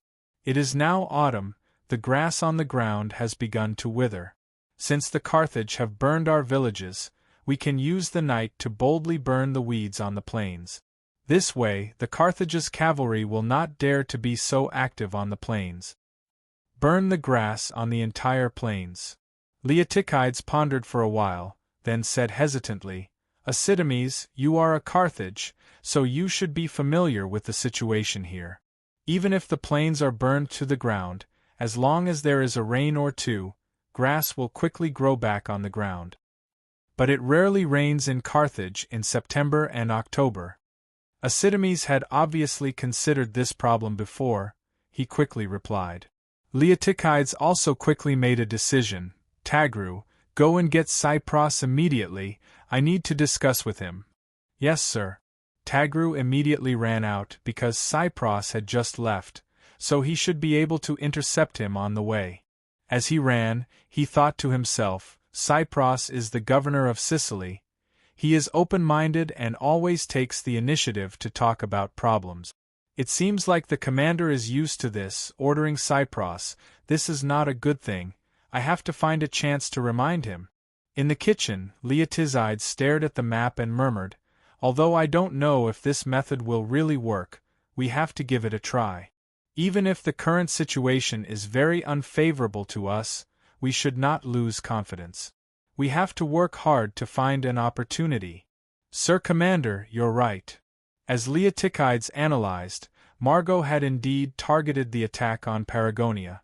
The north of Paragonia was also heavily defended, but compared to the south, the terrain was more open, which was more conducive for the deployment of the army. Margot had learned some lessons from the failure of the previous attack on the south, and when the camp was being built, he ordered the engineers to start assembling the ballistae, and after giving the order to attack, dozens of ballistae began to bombard the sentry towers in the trap area. At the same time, he also ordered tens of thousands of Namibian infantrymen formed by Carthage to dig up the soil. Because Paragonia was located at the foot of the mountain, the soil was harder, so the soldiers had to dig up the soil from a farther place, and then transport it back to fill up all the traps and trenches in the north of Paragonia, paving a wide and safe passage. While cleaning up the periphery, in order to prevent the enemy from sneaking out of the city, he also ordered his elite troops to line up in front, ready to attack at any time. Moreover, he also transferred 10,000 soldiers stationed in Gera, increasing the number of soldiers in Carthage's camp to 60,000 to ensure that he had enough troops to attack Paragonia, and at the same time, defend against attacks from the new camps in Leontini and Ionia. Although the garrison did not stop attacking, Carthage's soldiers did not suffer many casualties, and their morale was maintained. Although the siege on the periphery of Paragonia was slow, it had been steadily advancing. 3 days later, Carthage's army advanced to within 100 meters of the city, forcing all the defenders of Ionia to retreat into the city and stop attacking. Margot was finally able to observe the small city that had caused him a lot of trouble. After walking half a circle around it, he could not help but be surprised. "This is the village that the Syracuse people talked about?" The adjutant beside him explained. "My lord, I remember that the Syracuse people only said that Paragonia used to be a village. Since a few months ago, when the Dionysian army moved into Paragonia and moved the villagers, no one was allowed to come close. They did not know what the current situation of Paragonia is like." Margot glanced at him and said, "You sure know how to defend the people of Silicosa." The adjutant was so scared that he did not dare to speak again. Margot gazed at Paragonia in front of him. There was a white city standing in the middle of the densely packed stag. It was not big, but its shape was different from any city Margot had seen before. It was surrounded by a wall about 4 meters high. There were many protruding circular towers in the wall.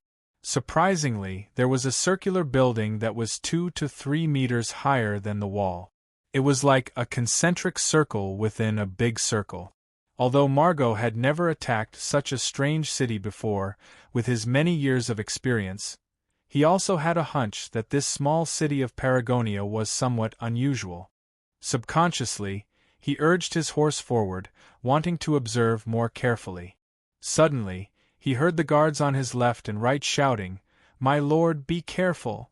A few black dots suddenly appeared in the air in front of him and whistled. Margot hurriedly clamped the horse's belly, but the war horse under him did not move.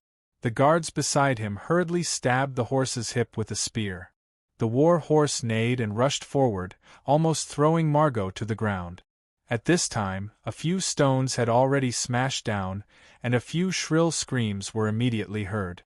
The area around Margot was a bloody mess. Brother Ma managed to control his warhorse with great difficulty, but it was too late to turn around. Seeing this scene, he frowned and said,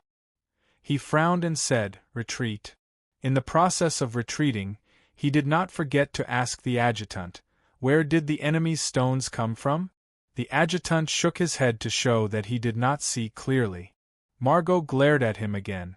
Even if this young adjutant was a member of the Maginid family, he could not help but want to replace him at this time.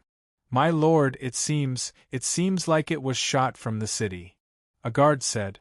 Margot was stunned and asked, Are you sure it was from the city and not from inside? My lord, I saw it too. It was indeed from the city. Another soldier said. Margot pulled the reins and turned to look at the blood-stained stones on the ground. He then looked up at the walls of Paragonia in front of him. At this time, there was no movement, but Margot's expression became serious.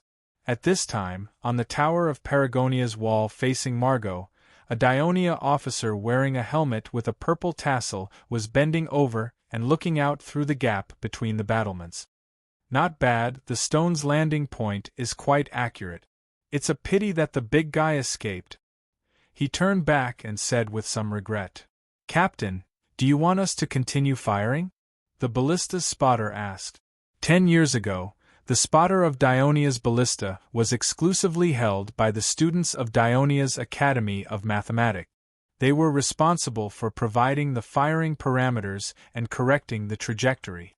10 years later, as long as the spotter of Dionia's ballista was a citizen who graduated from a school in Dionia and was good at mathematics, this was the result of the popularization of education and the improvement of the ballista.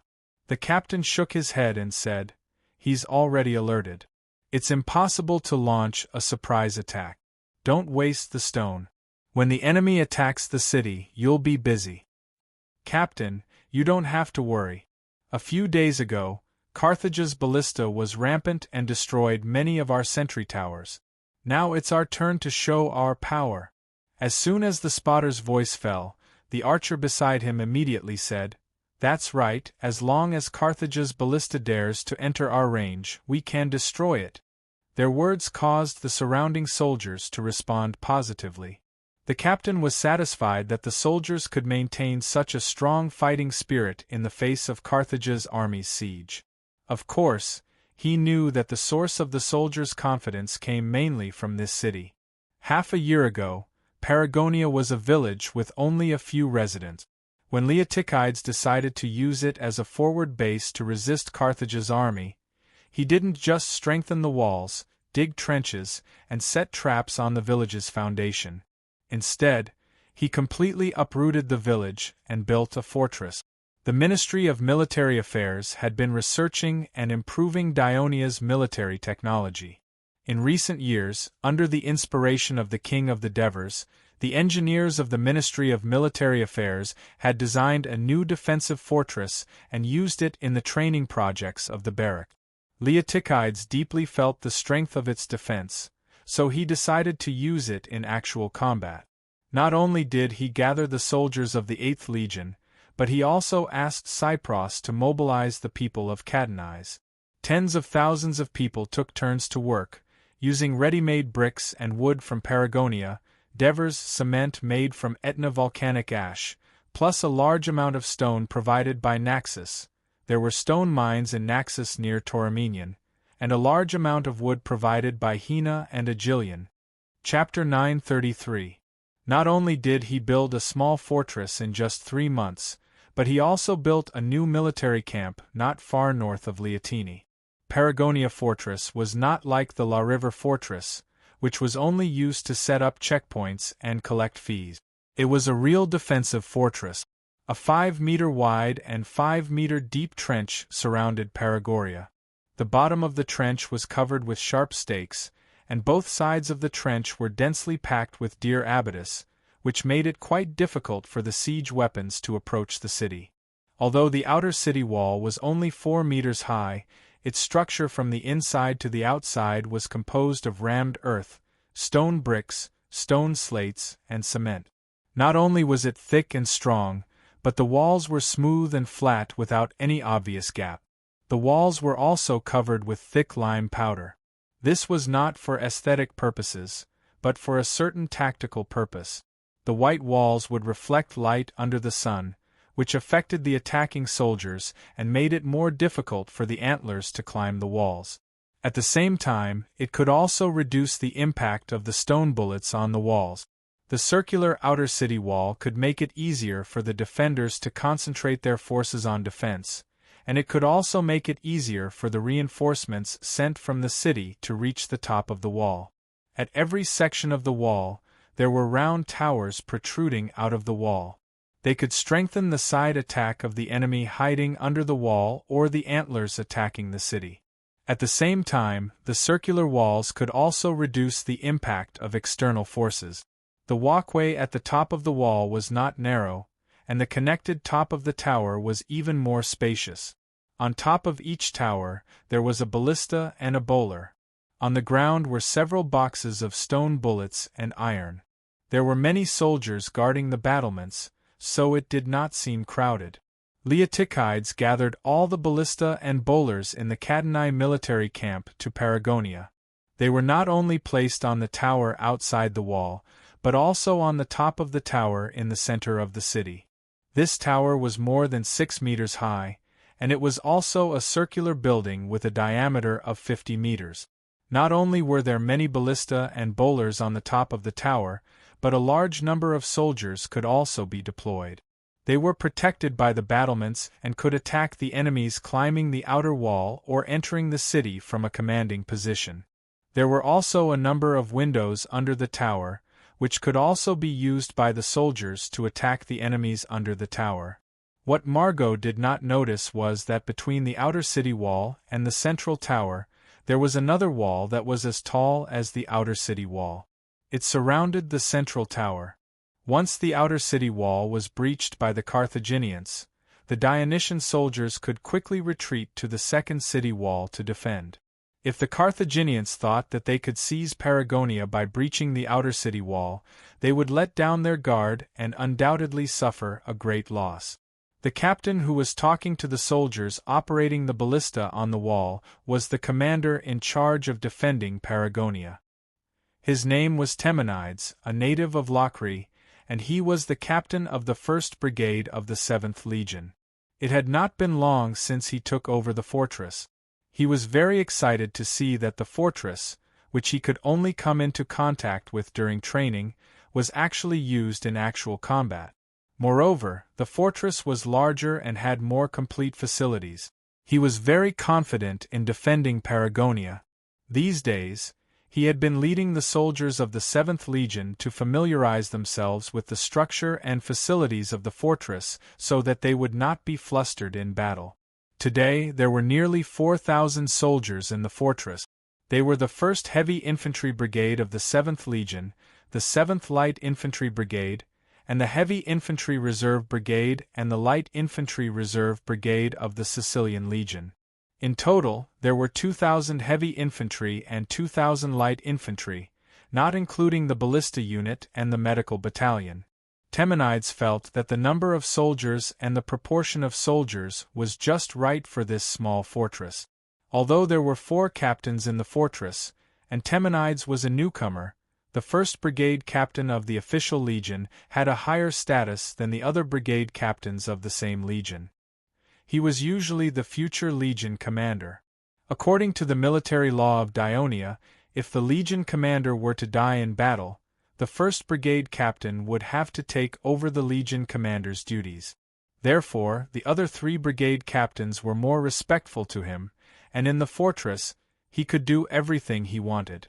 Temenides walked along the walkway, inspecting the soldiers' defensive work. He would occasionally chat with them, mainly with the Sicilian soldiers.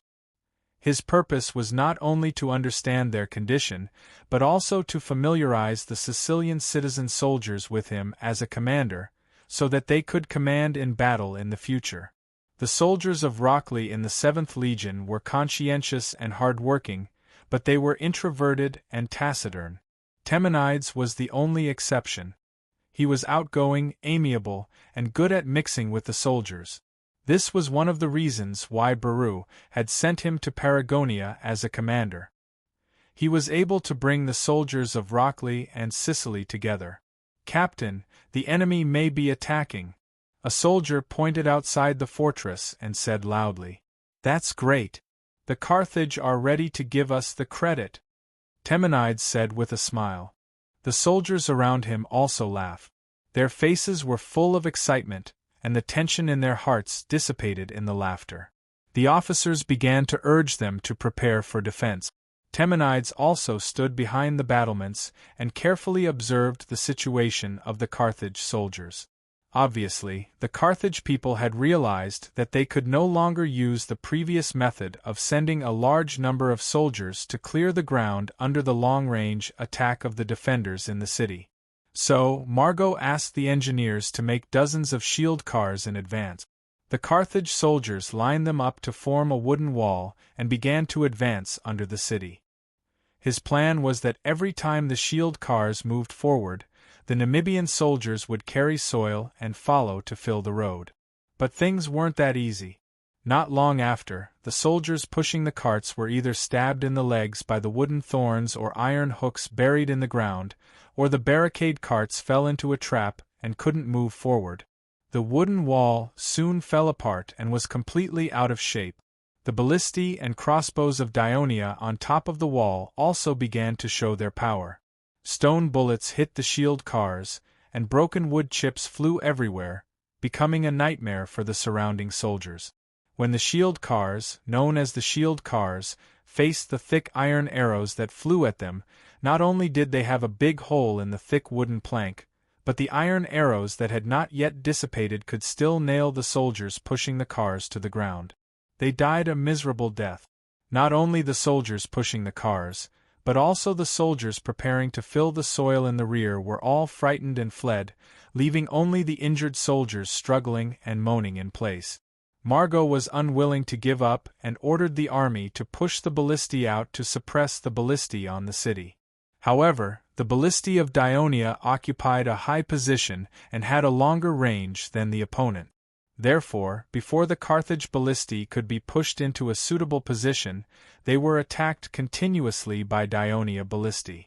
Moreover, they often concentrated 3 or 4 ballistae to bombard one, which improved the hit rate. Margot made up his mind and simply pushed out all the ballista cannons. He also let them completely spread out on the northern periphery of Paragonia city. He wanted to reduce the threat of the Dionic ballista cannons with the advantage of numbers and angle deviation and gain a certain advantage. But then he was surprised to see that not only were stone bullets constantly fired from various wall towers on the northern semicircular wall, but soon the high tower in the center of the city also began to fire stone bullet. After a while, more than a dozen stone bullets were fired from the southern semicircular wall, crossing the entire city and landing near the Carthage ballistae. The accuracy was not low. This was a large-scale ballista battle. While the soldiers on both sides were frightened, it was also a feast for the eyes. However, the thrilling scene of dozens of stone bullets whistling in the air and constantly crisscrossing each other only lasted for more than 10 minutes. 9 ballistae of the Carthage army were destroyed, and dozens of people were killed or injured.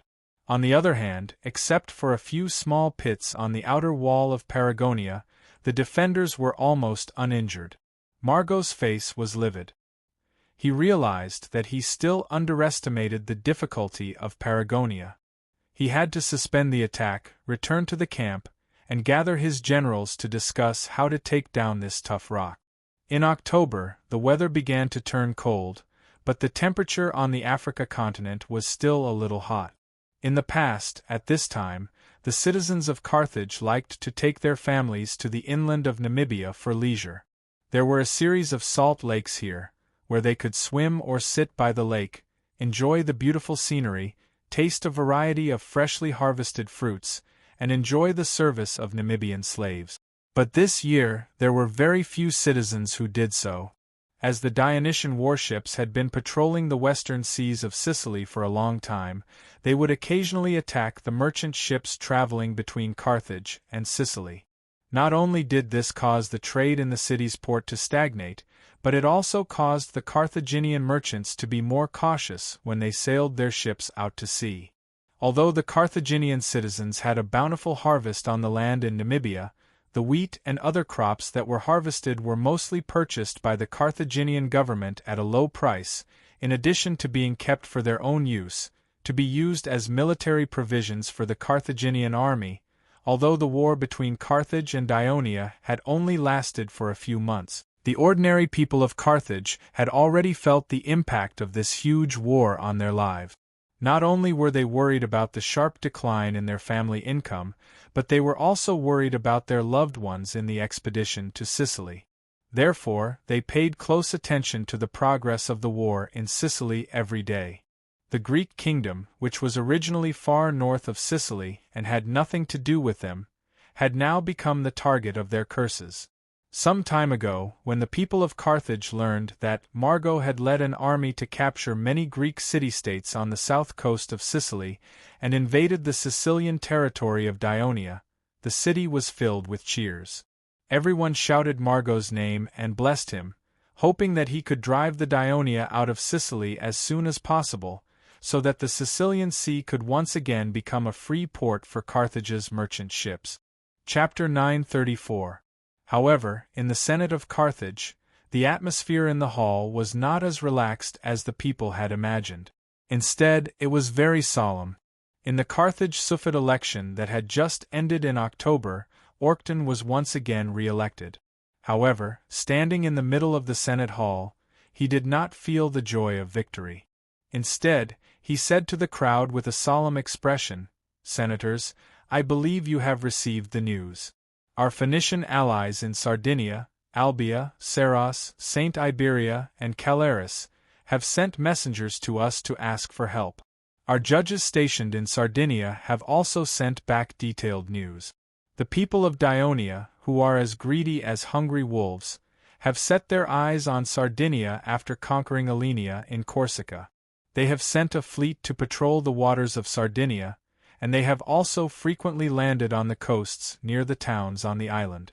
They have sent troops to attack villages, destroy mines, and even incite the slaves and start riots. Now the situation in Sardinia is becoming chaotic, and the people of the Allies are also panicking. As the leader of the Phoenician city-states in Sardinia, we, the Carthage, cannot see them in trouble. Senators, please give your opinion on whether we should send reinforcements immediately or not." "Isn't that obvious?" Esiaruba, the leader of the neutral faction, stood up and said solemnly, "The most important source of income for the treasury of the Carthage is the trade of precious metals. Sardinia and Corsica are one of the important sources of the precious metals trade for the Carthage, not to mention that Sardinia is also one of the important sources of business income for the merchants of the Carthage. Therefore, not only must we immediately send troops to rescue Sardinia, we must also recapture Alenia in Corsica."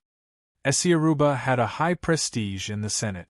In addition, Sardinia was indeed related to the fundamental interests of the Carthage, so his speech was echoed by many senators. "Elders, there is already a Phoenician army of tens of thousands on the island of Sardinia. The Dionia do not dare to fight against them. However, the cunning Dionia always use warships to avoid their encampments and attack the defenseless areas. Therefore, considering that the battle in Sicily is going on and that we are short of soldiers, we don't have to send troops to Sardinia, but we have to send a fleet to repel the Dionysian fleet that is constantly attacking Sardinia in order to ensure the safety of Sardinia. After defeating the Dionysian fleet, we will transport some of our soldiers and the Sardinian army to Corsica to take back Alenia." Many of the elders felt that Tapenrak's words made sense, but there were also people who raised their doubts. Previously, our fleet had already been destroyed by the storm. How is the progress of the new fleet that has been under construction? Are we ready to go to sea to fight? "I think it's more appropriate for our commander to answer this question," Ocradon said to Anubis, who was sitting at the back of the meeting room. These days, Anubis had been busy between the ports of the various Phoenician states in Africana. He had only rushed back to attend this Senate meeting after receiving a message from Hanno. At this moment, he stood up and said loudly, "My lords, ever since the Senate issued the decision in June to the Carthage and the various states to build warships with all their might, all the shipyards in Carthage and the various Phoenician states in Africana have been speeding up the construction of warships. From what I know now, there are 195 three-decker warships that have been built. They are currently being manned and ready for sea trials. How long will it take before they can go to sea to fight?" An elder asked impatiently. Generally speaking, it will take at least 3 months for a new fleet to have the ability to go to sea to fight. When Anubis said this, he saw the disappointment on the faces of many of the elders present. A smile appeared at the corner of his mouth. However, the situation now is rather special. Because that storm destroyed our warships, it left behind a large number of experienced sailors. They only need 10 to 15 days to familiarize themselves with the new ships, then they can form a fleet and go to sea to fight. That's great. The faces of the elders were filled with joy. Some even shouted out loud.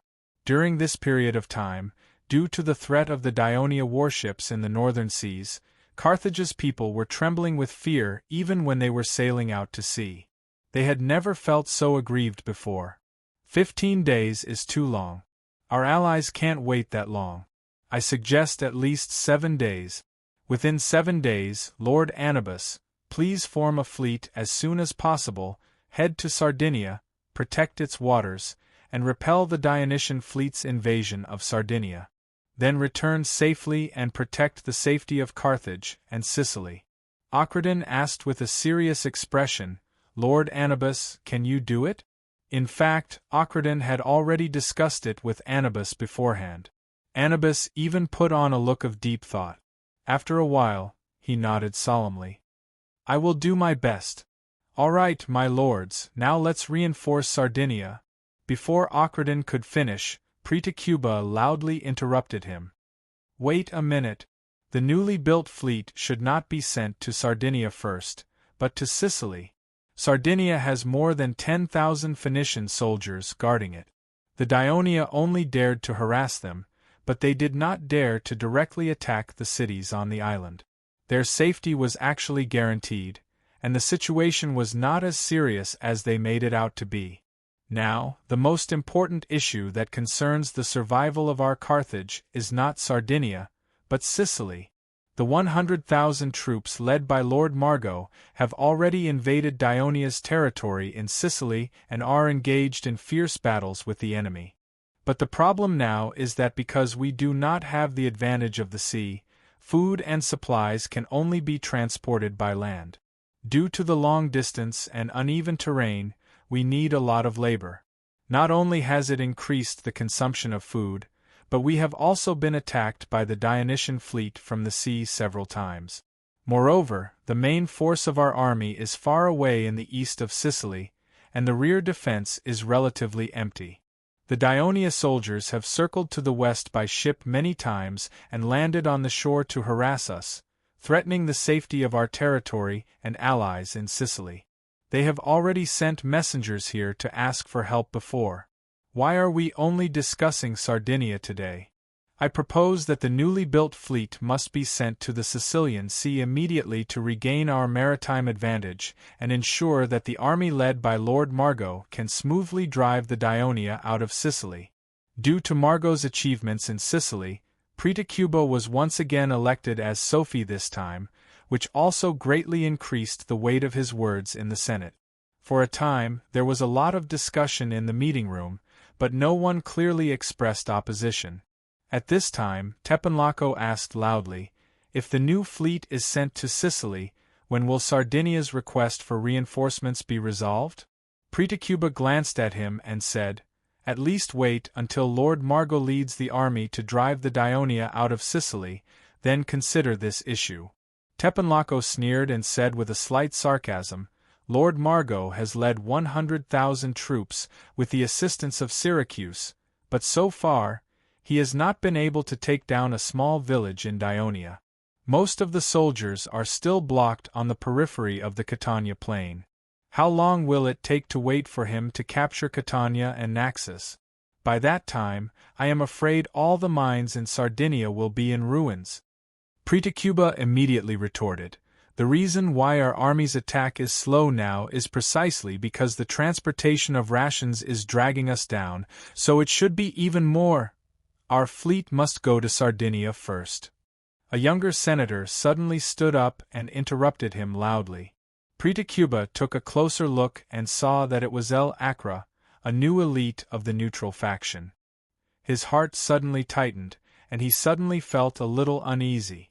Lord Pretacuba, you have just been emphasizing the importance of Sicily and requesting to put the new fleet in Sicily, but do you know how this fleet came about? El Acra waved his hand excitedly and said, a large amount of wood was cut from the Iberian Peninsula and transported by ship to the ports of Carthage and other Phoenician cities. Then, all the shipyards started and accelerated the construction. Do you know the most important reason why so many warships can be built in just a few months? It's money. Back then, you said at the Senate meeting, although your Maginid family controls the southern part of Iberia, in order to get the local natives to agree to us safely cut down a large number of trees, we have to make some concessions. In the end, you persuaded the Senate to pass the resolution. Carthage has to allocate a portion of the national treasury's income to support Iberia every month in order to obtain shipwood. Although we, Carthage, have high prestige and the various Phoenician allies are very cooperative, those shipyard owners and craftsmen stop other businesses and build warships for us every day. Is it free? Of course not.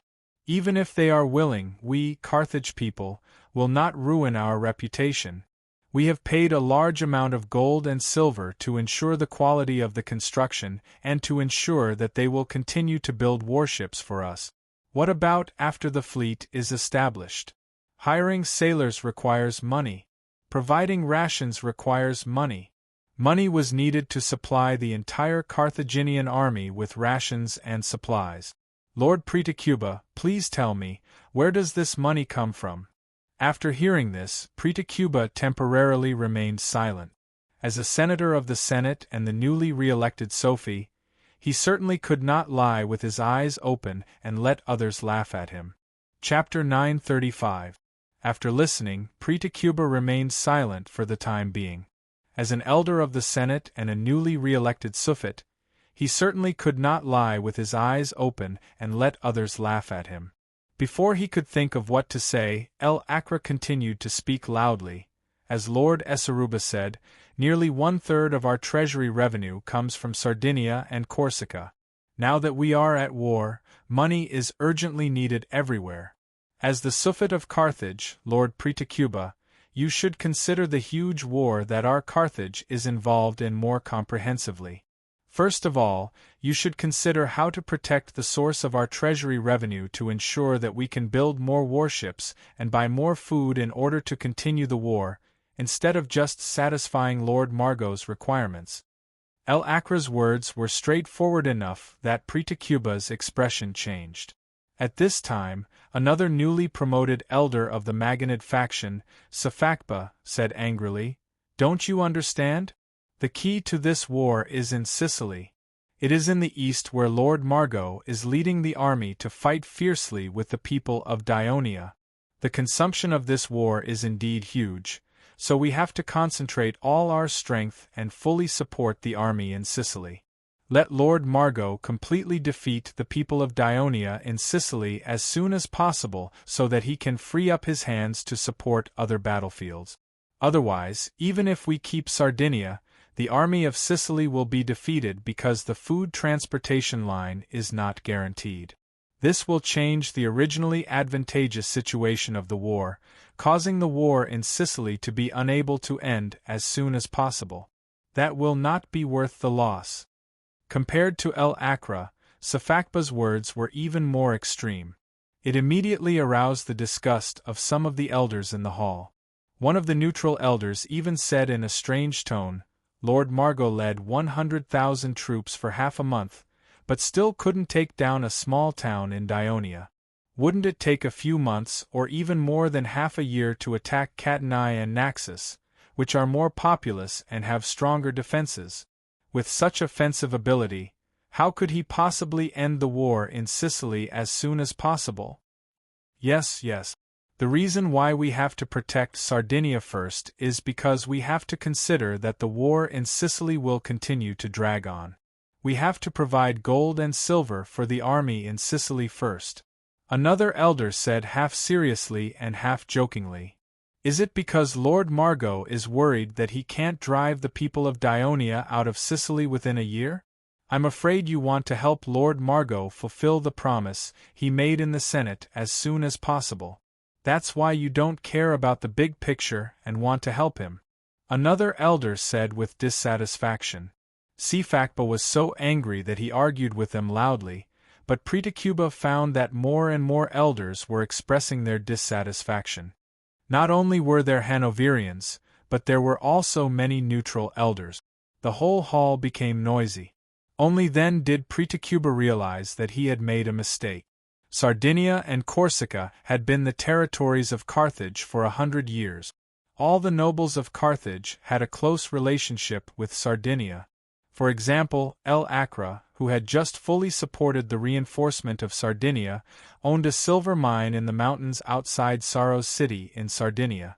3 days ago, his family's cargo ship transporting silver from Sardinia back to Carthage was captured by Dionia's warship.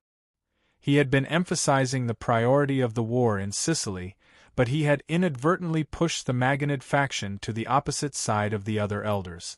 This caused the neutral faction, which had been supporting them since the beginning of the war, to sing a different tune. Even their own camp seemed to have some differences. For example, Santapal and a few other Maganid elders had been silent since the beginning of the debate. Pritacuba suddenly realized that Akradin's proposal at the beginning of today's meeting was probably premeditated. During this time, the Maganid faction not only gained a lot of prestige among the people of Carthage, but also had a lot of support in the Senate. Many proposals had been passed. With everything going smoothly, even Pritacuba himself was a little complacent and had completely forgotten how terrifying that person was. Just as Pritacuba came to his senses and was anxiously trying to find a solution to the predicament, Hanover, who was sitting in front of the hall and had been quiet all this time, stood up. The whole hall quickly quieted down. Should the new fleet go to support Sardinia or Sicily first? Hanover looked around the hall and said slowly, "Whether it is the short-term effect or the long-term benefits for Carthage, reinforcing Sardinia should be the first choice. The difficulties that Sardinia has encountered are because the entire sea is controlled by the Dionia, so their defense is so passive. As long as we send our navy to repel the Dionia warships, Sardinia will restore order, and the trade route between Carthage and Sardinia will also be restored. However, the main problem of the war in Sicily is not just the problem of losing the advantage of the sea. The important thing is that our army has been blocked on land for a long time. Even if we send a fleet, they can't fight on land. The problem can't be solved immediately, right?" "That's right, Lord Hanover is right. Lord Hanover is still the one who sees things clearly. There's no need to argue anymore. We choose to support the new fleet to go to Sardinia." The hall suddenly became noisy. Pritacuba anxiously said loudly, "Lord Hanover, you're wrong to say that. The key to our war with Dionia is still in Sicily. As long as Sicily wins, the other problems will be solved, so supporting Sicily." "Pritacuba!" Hanover shouted. Like a sleeping lion on the grassland suddenly showing its might, the whole hall became quiet. He looked straight at the head of the Maganid family in the Senate and said with a straight face, "In order to let Carthage win this war, I have tried my best to cooperate with you, but your performance has disappointed me. For the sake of the interests of the Maganid family, you did not even hesitate to ignore the interests of the entire Carthage. This is clearly reflected in the issue of sending the new fleet to support Sicily. And the so-called reorganization of our Carthage army by Margot last time also reflects this. Why can such a large army not take down a village in Dionia for a long time? Isn't it because Margot replaced all the Carthaginian generals in the army and replaced them with Namibian generals who followed him in Iberia? That's why this happened. Can these Namibians be loyal to Carthage? Can they order their compatriots to fight to the death with Dionia at the risk of their lives? Margot led the army from the beginning to the current stalemate. Isn't the removal of the generals of the Carthage army without authorization the main reason for this situation? Then what makes me very puzzled is that the war has just begun. Why is Lord Margot so anxious to replace the generals of Carthage, who are loyal to Carthage, and insist on replacing them with Namibian generals who have been following him but have no feelings for Carthage? Under Hanno's repeated questioning, Preta Cuba was speechless for a while, but he broke out in a cold sweat.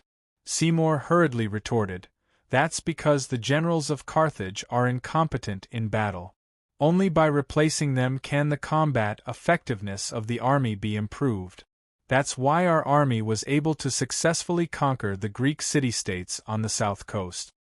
As soon as this remark came out, there was an uproar in the hall. The elders stood up and retorted, after replacing the Carthage general, "Why can't the 100,000 troops take down a small village in Dionia? This is called improving the combat effectiveness. I propose that the Carthage army, which has spent a lot of revenue from the treasury, must be made up of Carthage citizens as generals. Otherwise, how can the safety of the city-state be guaranteed? Now Lord Margot is leading an army composed of aliens, most of whom are officers. Is this still Carthage's army? We must reinstate the previously replaced Carthage general, otherwise we will no longer provide any support to this army." Faced with the surging emotions of the elders, Preta Cuba's face completely changed. Also watching the scene, and deliberately looking at the solemn leader of the neutral faction, Asiaruba, Hanno sneered in his heart. He had been quiet for so long just for this day. Margot had made a big mistake when he replaced the generals of Carthage, because most of the generals were Carthage nobles. But at that time, he did not let the elders close to him impeach him. As a result, today, the rampant Margot faction had indeed made a mistake in the use of the new fleet. Only then did he act decisively, forcing the neutral elders to see the true face of the Margot faction. As their support for him weakened, the leadership of the Senate would return to his hands. Thinking of this, Hanno said loudly again, "My lords, please listen to me." The noisy hall quickly regained its silence, but Preta Cuba was alarmed. At this point in the meeting, the result is relatively clear. The new fleet will first reinforce Sardinia, and then look for opportunities to recapture Alenia. This is not only to ensure the income of the treasury, but also to enable us to continue fighting with Dionia. At the same time, we are fulfilling our obligation as the leader of all the Phoenician city-states in the western Mediterranean. Now, not only are all the Phoenicians paying attention to this war, don't forget that there are also people from the mother country in Hadrumetum who are listening to the news, referring to the remnants of the fleet sent by the eastern Phoenicians. If we don't do this, we will inevitably lose our prestige. Will we still be able to command the other Phoenician allies in the future? Hanno's careful political considerations made many elders involuntarily nod their heads. Chapter 936. Hanno softened his tone and said, "Of course, Preta Cuba, you don't have to worry too much about the fact that the Sicilian army also needs naval support. I remember that a few months ago, the Senate passed a resolution calling for the construction of 600 warships, and the 195 warships are only a part of it. After that, the warships that are built can be formed into a fleet and sent to the Sicilian Sea to provide assistance to our army." Preta Cuba remained cautious and did not respond to Hanno's display of goodwill. However, it made Isiaruba and the other neutral senators secretly nod in approval. They thought that Hanno was still able to consider the overall situation in the face of a war that was related to the survival of Carthage. But don't forget, we are building warships, and the Dionia are also building warships. Their shipbuilding skills are not much worse than ours, and in terms of naval warfare, we have not gained any advantage so far. Am I right, Anubis? Anubis nodded awkwardly. So, Hanno said loudly, we should not pin our hopes on the navy. Our hope of victory is still on the army led by Lord Margot, and on the more than 100,000 troops that cost a lot of money from the treasury of Carthage. I want to remind you that because of the blockade of the coast of Latin by the Dionysian fleet, we are not very clear about the progress of the war there, but we have received some news from the Etruscan merchants in the north. After the fall of Rome, the Roman army has been defeated and has retreated to a few small cities to the west of Latin. They are being besieged by the Dionysian army, and I am afraid that they will not be able to hold on for long. Once Rome is completely destroyed, the king of Dionia may lead the army south to land in Sicily, and by then— Margot deliberately paused for a moment to take in the uneasy looks on everyone's faces. He then solemnly said, "That's why Lord Margot has to take over Naxos and Catanai as soon as possible. He doesn't have much time left. Although he once wrote to us that the reason he dismissed most of the Carthage generals was because they lacked the ability to command in battle. We don't understand the situation at the front lines, and we respect his decision. But I think that these Carthage generals who have been dismissed are the outstanding citizens of Carthage that we are familiar with. Are those ignorant and backward Namibians better than them? If that's the case, why are we ruling Namibia and not the other way around, Carthage?" "You're absolutely right, Lord Hanno." Many of the elders felt that their anger had been vented, and they loudly expressed their support. Without batting an eyelid, Hanno continued, "I suggest that we select a group of outstanding citizens of Carthage and have them serve under Brother Mara. Brother Mara will assign them duties according to their abilities. In this way, we don't have to worry about Brother Ma accusing us of interfering with his command and causing a setback in the battle. At the same time, we also give the young Carthage a chance to wash away the shame." "I agree with Lord Hanno's suggestion. Lord Hanno is too thoughtful. As long as we give the young people a chance, they are much better than those lowly Namibians. Only Lord Hanno would dare to accuse Lord Mara of being biased against the citizens of Carthage. We absolutely support your proposal." One by one, the elders expressed their agreement. Pretacuba's heart was filled with bitterness and anger. Damn Hanno, not only did he create a big problem for Lord Mara, but he also provoked the dissatisfaction of the elders against Mara. At this moment, he saw Hanno throwing him a smile. While the Carthage Senate was fiercely debating about the new fleet to reinforce Sardinia, the Devers had returned to Rome. Because the news of the complete conquest of Rome had been detected by the surrounding races who had been paying close attention to the war, they had sent messengers to Rome, hoping to meet the king of Dionia. Although the entire Dionysian army had been in the territory of Saturnicum for 20 days, the Devers completely lifted their confinement when they left. Only the 5th Legion and nearly 6,000 Rome soldiers followed him back to Rome.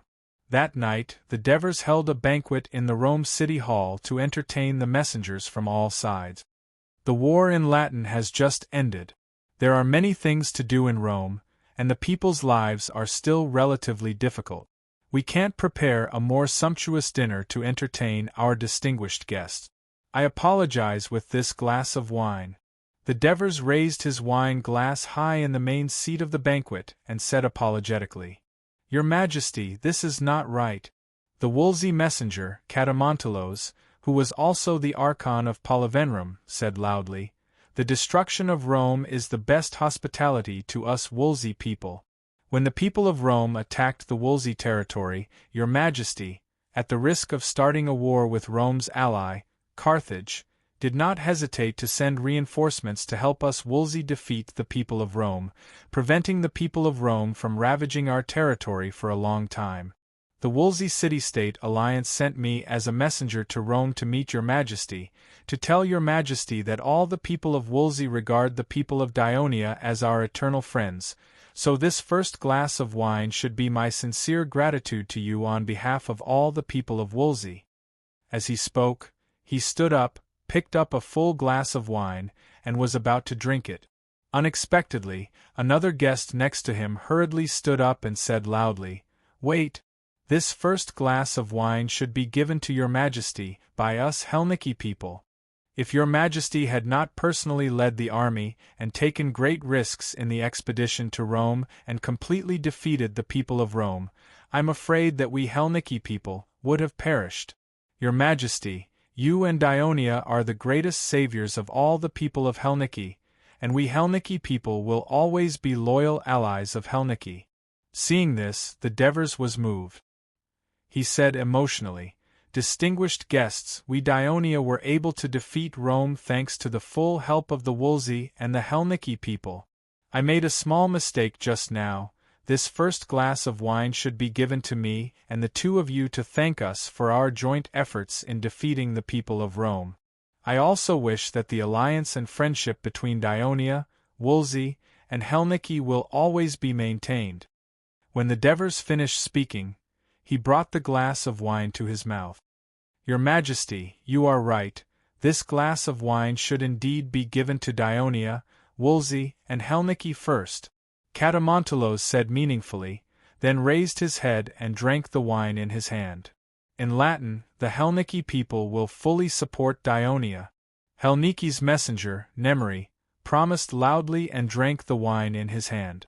When the messengers of the other forces saw this scene, their expressions changed slightly, or they were deep in thought, but in their hearts they understood the fact that not only did Dionia have a strong military and defeated Rome, it also had the full support of the two major forces in central Italy, Wolsey and Helniki. Coupled with the Latin city-states that had submitted to it, Dionia's power in central Italy was even stronger than Rome at its peak. Therefore, when the Devers filled the glass again and toasted all the messengers present, they all stood up and respectfully congratulated the Devers. "Your Majesty the King, Devers." One of the messengers wiped the wine stains from the corner of his mouth and asked loudly, "Now that Rome has been conquered by Dionia, is Dionia preparing to support a new Rome? Or is it going to become a child state of Dionia?" As soon as his voice fell, the Devers learned from the interpreter beside them the content of the conversation and the identity of the speaker. The speaker was a Sabine messenger from Crete. The Devers knew that the relationship between the Sabines and the people of Rome was complicated. In the beginning, Romulus, the founder of Rome, led the Latin exiles to this barren land by the Tiber River. They relied on robbing the nearby Sabine towns to survive the most difficult period. Over the past 100 years, there had been many wars between Rome and the Sabines. However, there were also many Sabine tribes that actively or passively merged into Rome and became citizens of Rome. Therefore, the Devers said with a straight face, "Rome, Veii, Gabii, Fidena." These towns were all taken by the citizens of Dionia with their lives and blood. They will all become a part of the kingdom of Dionia.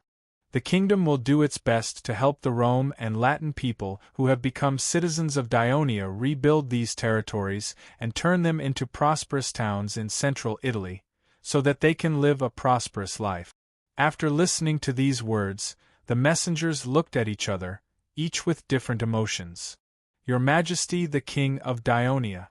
Messenger Aqui could not wait to ask. In the past, Rome relied on its powerful military force to often invade the surrounding races, threatening everyone's safety. Now that Rome has joined Dionia, will it still be the same as before, provoking wars everywhere and greedily seeking more territories? As soon as he said this, all the messengers pricked up their ears and focused their attention on the Devers. The Devers saw their expressions and understood that although Aqui was asking about Rome, he was actually asking about the kingdom of Dionia that had suddenly invaded central Italy and had established a foothold there. What kind of foreign policy would the kingdom of Dionia adopt towards the surrounding forces? This was probably the question that all the messengers were most concerned about. He smiled and said in a clear voice, "If you understand the history of the founding of Dionia, you will find that Dionia has never taken the initiative to invade the territories of other city-states and races. Usually, it was other forces that came to invade Dionia first. Some city-states even went against their promises and suddenly tore up the alliance with us, brazenly invading the territories of Dionia and slaughtering the people of Dionia. That was why we, Dionia, were so furious that we retaliated and destroyed them." Chapter 937. The Devers smiled and said in a clear voice, "If you understand the history of the founding of Dionia, you'll find that Dionia has never taken the initiative to invade the territories of other city-states and races. Usually, it's other forces that invade Dionia first. Some city-states even reneged on their promises and suddenly tore up their alliance with us, brazenly invading Dionia's territory and slaughtering Dionia's people. That's why we, Dionia, became enraged and retaliated angrily to destroy them. From this, it can be seen that we, Dionia, are not the former Rome. We are not tyrannical, nor are we greedy for other countries' lands. On the contrary, we love peace and are willing to get along well with our neighbors. Here, in the Latin region, Dionia will continue to uphold our consistent diplomatic attitude. We will live in peace with any force that wants to have friendly relations with Dionia. We will even sign some friendly agreements, carry out more extensive trade, cultural exchanges, and even mutual assistance. I would like to make a solemn promise to all of you here. Dionia's arrival in Latin is not to bring more wars to this war-prone land, but to eliminate wars and bring peace and prosperity. This does not only apply to the people of Rome and the Latin people under Dionia's rule, but also to you, as neighbors of Rome, who are also willing to get along well with us. Although some forces had received similar promises from the envoys sent by Dionia before, when these words came from the mouth of the king of Dionia, it undoubtedly made the envoys feel more at ease. Then, the Sabine envoy asked, "Can we, the Sabines, also form an alliance with Dionia?" "Of course." The Devers smiled and said, "As long as the Sabines are willing to be friends with Dionia, Dionia is naturally willing to form an alliance with you. When the banquet is over, you can look for our diplomat, Topyrus, to discuss the matter of the alliance." As he spoke, the Devers pointed at Topyrus, who was sitting in the middle of the banquet. Topyrus immediately stood up and greeted Sabine's emissary with a smile. The Sabine emissary hurriedly responded, breathing a long sigh of relief in his heart. Dionia had occupied Rome, Fidena and Crucium had submitted to it. Dionia's sphere of influence now bordered the Sabines' territory. Among all the surrounding powers, the Sabines had also become the power closest to the central city of the Kingdom of Dionia, Rome in Latinum. For more than 10 years, the people of Rome had been suppressing the Sabines to the point of suffocation. Now that a more powerful Dionia than Rome had arrived, they felt even more terrified. Now, with the promise of the king of Dionia, they were completely relieved to be able to form an alliance. Not only the Sabinians, but other forces were also more or less fearful, so the messengers also expressed their willingness to form an alliance with Dionia. Devers expressed their agreement one by one. "Your Majesty the King of Dionia, I have a question," the Marsi emissary asked loudly. "If war breaks out between the two allies of Dionia, for example, Marsi has already formed an alliance with Dionia, and the conflict with the Hernici leads to war, and both sides ask for help from Dionia. Will Dionia help the Hernici, who have a closer relationship with you? Or will it help Marsi, who have just formed an alliance? We Hernici are busy rebuilding our homeland. How can we have a conflict with the Marsi, who have helped us?" Although Nemri was complaining, he, like the other emissaries, was looking forward to the Devers' answer. There are many powers in central Italy, and their relationships are complicated. Conflicts and wars between them occur from time to time. In recent years, it is only because of the strength and rapid expansion of Rome that the surrounding powers are under pressure that they have to temporarily form an alliance. The Devers smiled. His voice was not loud, but his tone was firm. "As I have said just now, Dionia has come here for peace and prosperity. We will first stop the ongoing war and gather both sides to discuss the cause of the conflict. We will find a way to solve the conflict and restore peace between both sides. I believe that people of all races yearn for a peaceful life and do not want to be involved in a war that has no guarantee of life.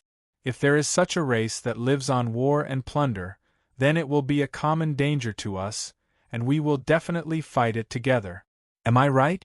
"Your Majesty, you are right.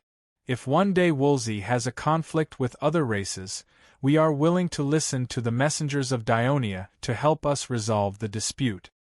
Catamontelos was the first to express his stance. We Herniki are also willing to listen to any decision of the messengers of Dionia. Nemery also said. The messengers of the other races, including the Marsi, understood that the king of the Devers wanted to establish a new order in central Italy with Dionia as the center, and he wanted the other races and forces to follow him. For them, this was actually not a bad thing, because according to what they knew, the Dionysian army did not pay too many casualties in destroying Rome, which they feared. Since the king of Dionia promised not to use such terrible force, but to solve the dispute through negotiation, they were much more at ease, so one by one they agreed with the decision of the Devers. At this time, someone said loudly, "Your Majesty, the Celts in the north are the terrible force that lives on plunder, as you said. 20 years ago they had invaded the Latin region, and now they are active in the north again. It is said that the former king of the Celts, Brennus, was still thinking about his defeat in Rome before he died, and repeatedly told the leaders around him to avenge him. Perhaps in a few years the Celts will make a comeback, and I am afraid we all need to be prepared. What do you think of this?" As soon as this was said, the messengers in the room quieted down. Although the Celts' invasion happened 20 years ago, as the war lasted for a year, all the forces in Latin were more or less affected, so they all had a deep impression of it. The Devers looked towards the source of the voice, and the person who spoke was an emissary from the city of Fafluna. Fafluna was one of the 12 cities, alliance of Etruria. This time, they represented the northern Etrurian cities that did not ally with Dionia, and they came to Rome. As these northern Etrurian cities and the Latin territory controlled by Dionia were separated by the southern Etrurian cities of Tarcona, Valchi, and other southern Etrurian cities that had just allied with Dionia, the two sides did not have any contact before, and there was no conflict of interest between the two sides. The Devers had been speculating about their intentions, and now he finally understood. I have said it just now, no force is allowed to destroy the peace and tranquility of this land. The Devers said without hesitation, if the Voltans dare to invade the territories of Valchi and Tarcona, Dionia will definitely gather their army, cross the Tiber River, and help their alliance to repel the Celts. The emissary of Fafluna was stunned, and he blurted out, "What about northern Etruria? If the Celts attack northern Etruria, if Dionia does nothing, the situation will be very bad. The terrain of Etruria is flat, and these years, the northern Etrurian cities have only relied on the rolling mountains at the northern border to barely stop the Celts' invasion. However, if the Celts gather their army and invade the south, the northern Etrurian cities will have a hard time defending themselves. Once the Celts gain a foothold in the north, it will be easier for them to attack the south, and it will be even fiercer. When that time comes, the cruel Celts will once again attack Rome and Latin to avenge their old king, Brennus." The Devers had a troubled look on his face, and he said hesitantly, "What you said makes sense, but Dionia does not have any diplomatic relations with the northern Etrurian cities. Even if Dionia wants to help, they will not dare to bring their army into your territory, lest the Etrurian people think that the Dionia are invaders just like the Celt." The emissary of Fafluna understood the meaning behind the Devers' words, and he immediately stood up and bowed respectfully to the Devers, saying, "As long as Dionia is willing to help us defend Etruria against the Celts, we, the northern Etrurian cities, are willing to form an alliance with Dionia."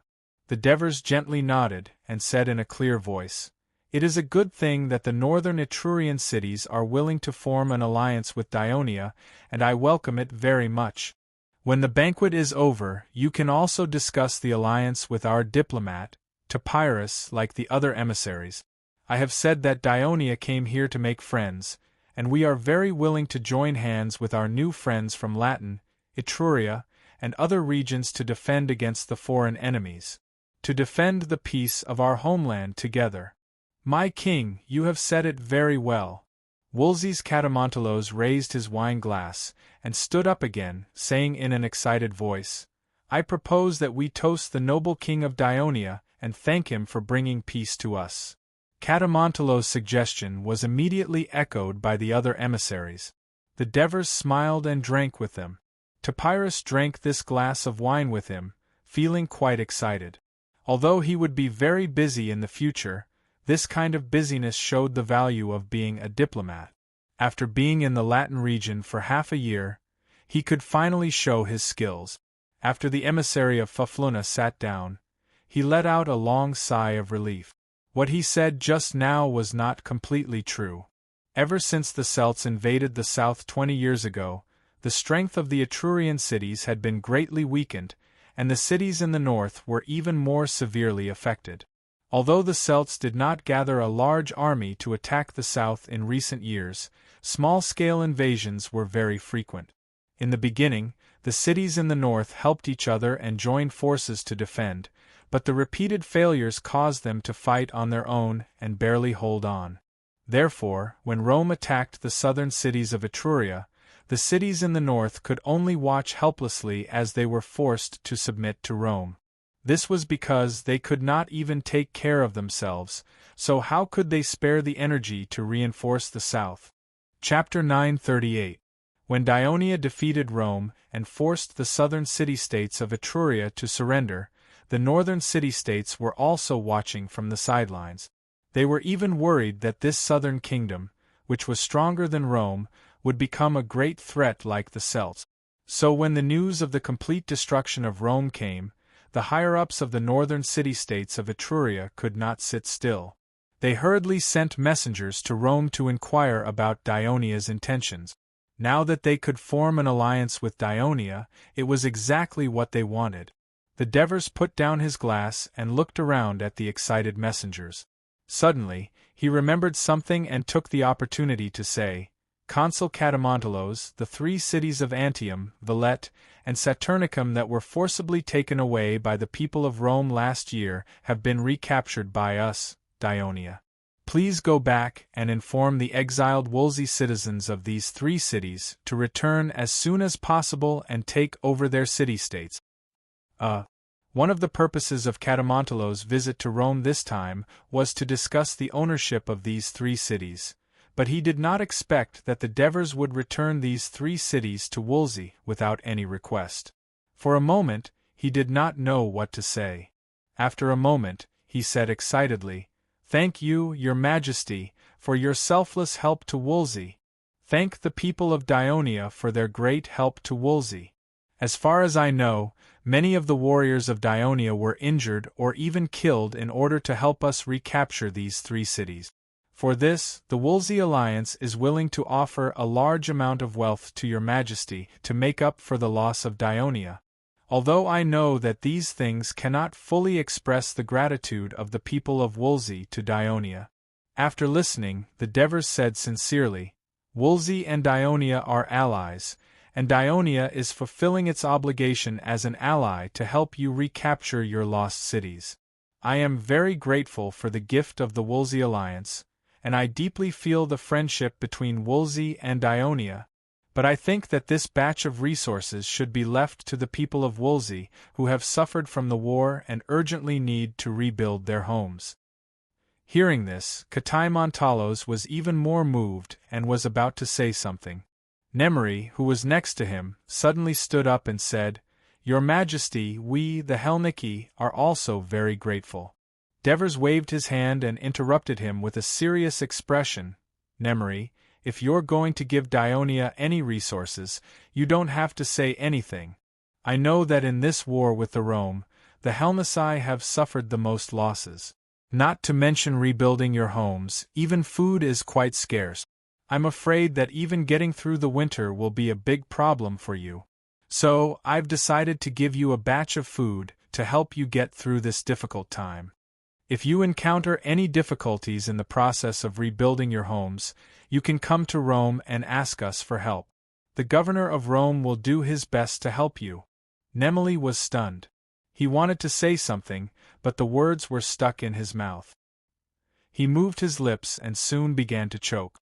Katai Montalos expressed his gratitude in a timely manner. Merciful King of Dionia, the people of Woolsey thank you. We are extremely honored and proud to be an ally of Dionia. Seeing this scene, the other emissaries, who felt the same, also felt relieved. Not only did they greatly lower their guard against the powerful Dionia, but they also thought that if Dionia could treat Woolsey and Helnasai like this, then when their own race also became an ally of Dionia, they believed that they would also receive the same treatment. Thus, the atmosphere of the entire banquet became even more enthusiastic and joyous, and the guests and hosts were all happy. For a period of time after that, Topyrus was busy negotiating with the emissaries and signing the Covenant of Alliance. During this period, something else happened. When Katai Montalos returned to Woolsey and conveyed the words of Devers to the Woolsey Alliance, they began to mobilize the previously exiled Woolsey people to return to their homes.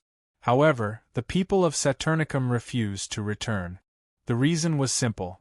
The town was cursed by the demons and had a plague, so it was no longer suitable for them.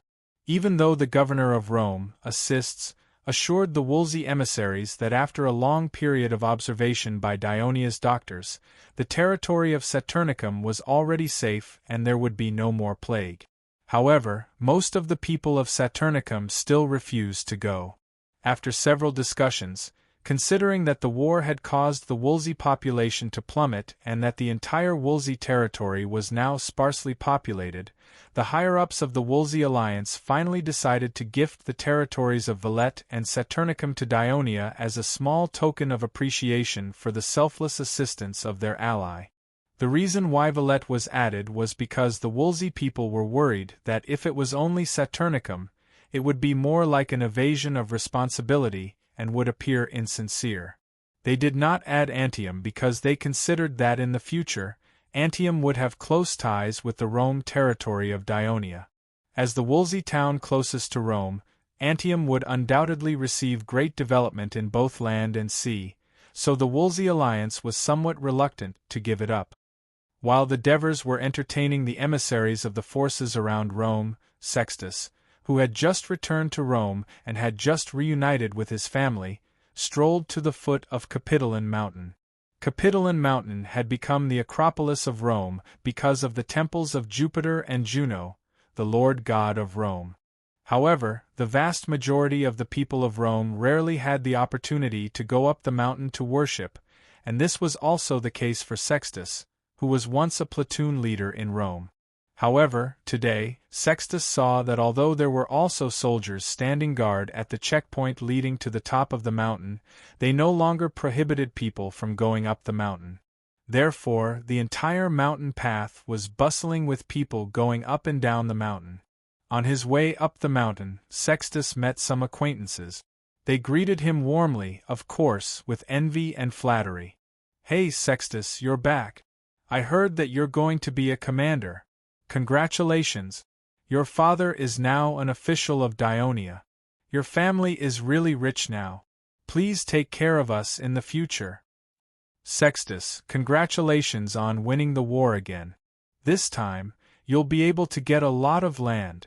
Sextus, my son, Curtis, although he's not 18 years old yet, he's already stronger than an adult. Can you let him serve in the army in advance? Sextus was too tired to deal with them. In the end, he had to walk with his head down to avoid being recognized. When he reached the top of the mountain, he quickly walked to the location of the Temple of Jupiter. The magnificent temple in his memory had disappeared, and what was in front of him was a large, clean, and flat open space paved with marble slabs. It was as if the statues of the gods in the temple were just an illusion and had never existed. Only the cracked black marble could be associated with the tragic fire at the top of the mountain that his father had mentioned. Sextus originally wanted to come here to pay his respects, but there was not even a trace of the ruins. No wonder people who went up the mountain rarely came here. Instead, they walked to the edge of the cliff and overlooked the panoramic view of the city of Rome. He looked around in a daze. Suddenly, he saw many people busy at the temple of Janus, the god of war of Rome, on the other side of the mountain. He could not help but walk over. As he got closer, he saw that many people were from Rome. They were cleaning up the ruins. There were also a few people from Dionia. They were using tools to measure the ruins and using wooden boards to record and draw. Among these people, Sextus saw a familiar figure. "Storo!" he shouted. Storo turned around and saw him. He nodded in greeting. Sextus rushed up to him and looked at the young man, who was once known as the youngest and most promising of the Roman civilians, but now looked haggard. He could not help but ask, "How have you been recently?" Storo was silent for a moment and said softly, "I've joined Ionia. There's nothing to worry about. I heard from my father." Sextus said sincerely, "I'm very sorry about your father and your father-in-law. I hope you won't be too sad." Storo smiled bitterly and sighed. "My father was infected with the plague. It was a punishment from Jupiter. No one can be blamed for it. But I heard that he was well treated and taken care of by the doctors of Dionia in the barracks of Saturnicum." "That's true," Sextus interrupted. "Not only your father, but all the soldiers of Rome who were infected with the plague were well treated and taken care of by the doctors of Dionia. That's why many of the infected soldiers of Rome survived. Yes, even as a son, I could only stay away from my father who was infected with the plague. For this, I am very grateful to the people of Dionia," Storo said calmly without fear. "And I heard that my arrogant relative who was infected with the plague has completely recovered after receiving treatment?" "You're talking about Servius, right?" "That's right. He has indeed gotten rid of the plague and has basically recovered." "That's good news. At least my wife's sister doesn't have to stay in my house anymore. I can have some peace now." Storo smiled bitterly.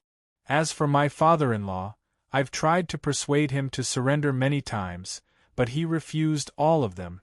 In the end, I was actually prepared for it." Speaking of this, he could not help but recall the importance and care that the great noble of Rome had for him.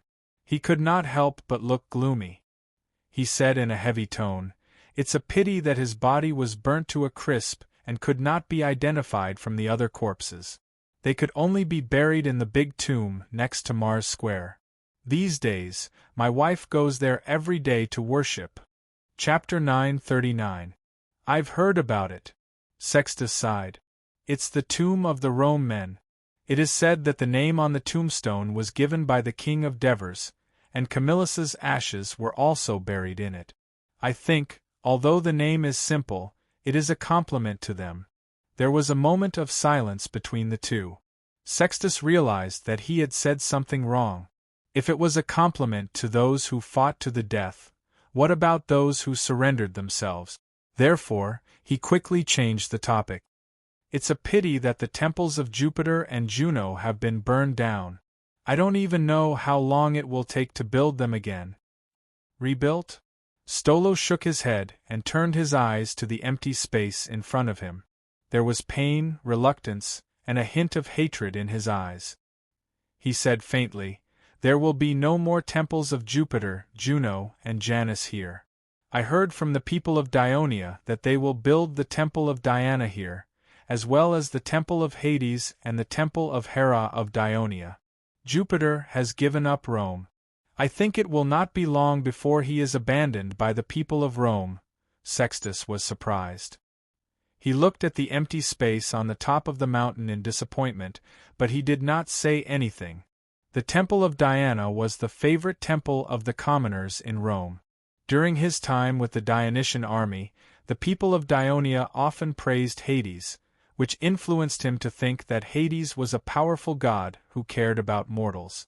After he came back, he heard from his father that Hades was also quite popular among the commoners of Rome. As for Hera, he only knew that she was a Greek goddess in charge of marriage and family, so she should not be too bad. "I heard that you will soon follow the Dionysian army south to fight against Carthage," Stolo suddenly said. "Before we returned to Rome, the king of Devers announced it to us. How did you know about it so soon?" Sextus was a little surprised. I am now in the city hall to assist the officials of Dionia. The current governor of Rome asked me about the weapons and equipment of the militia of Rome, the daily ration, whether they can adapt to traveling by ship, how much weight they can carry when marching. He asked in great detail, so I guess you will be going south, Stolo said confidently.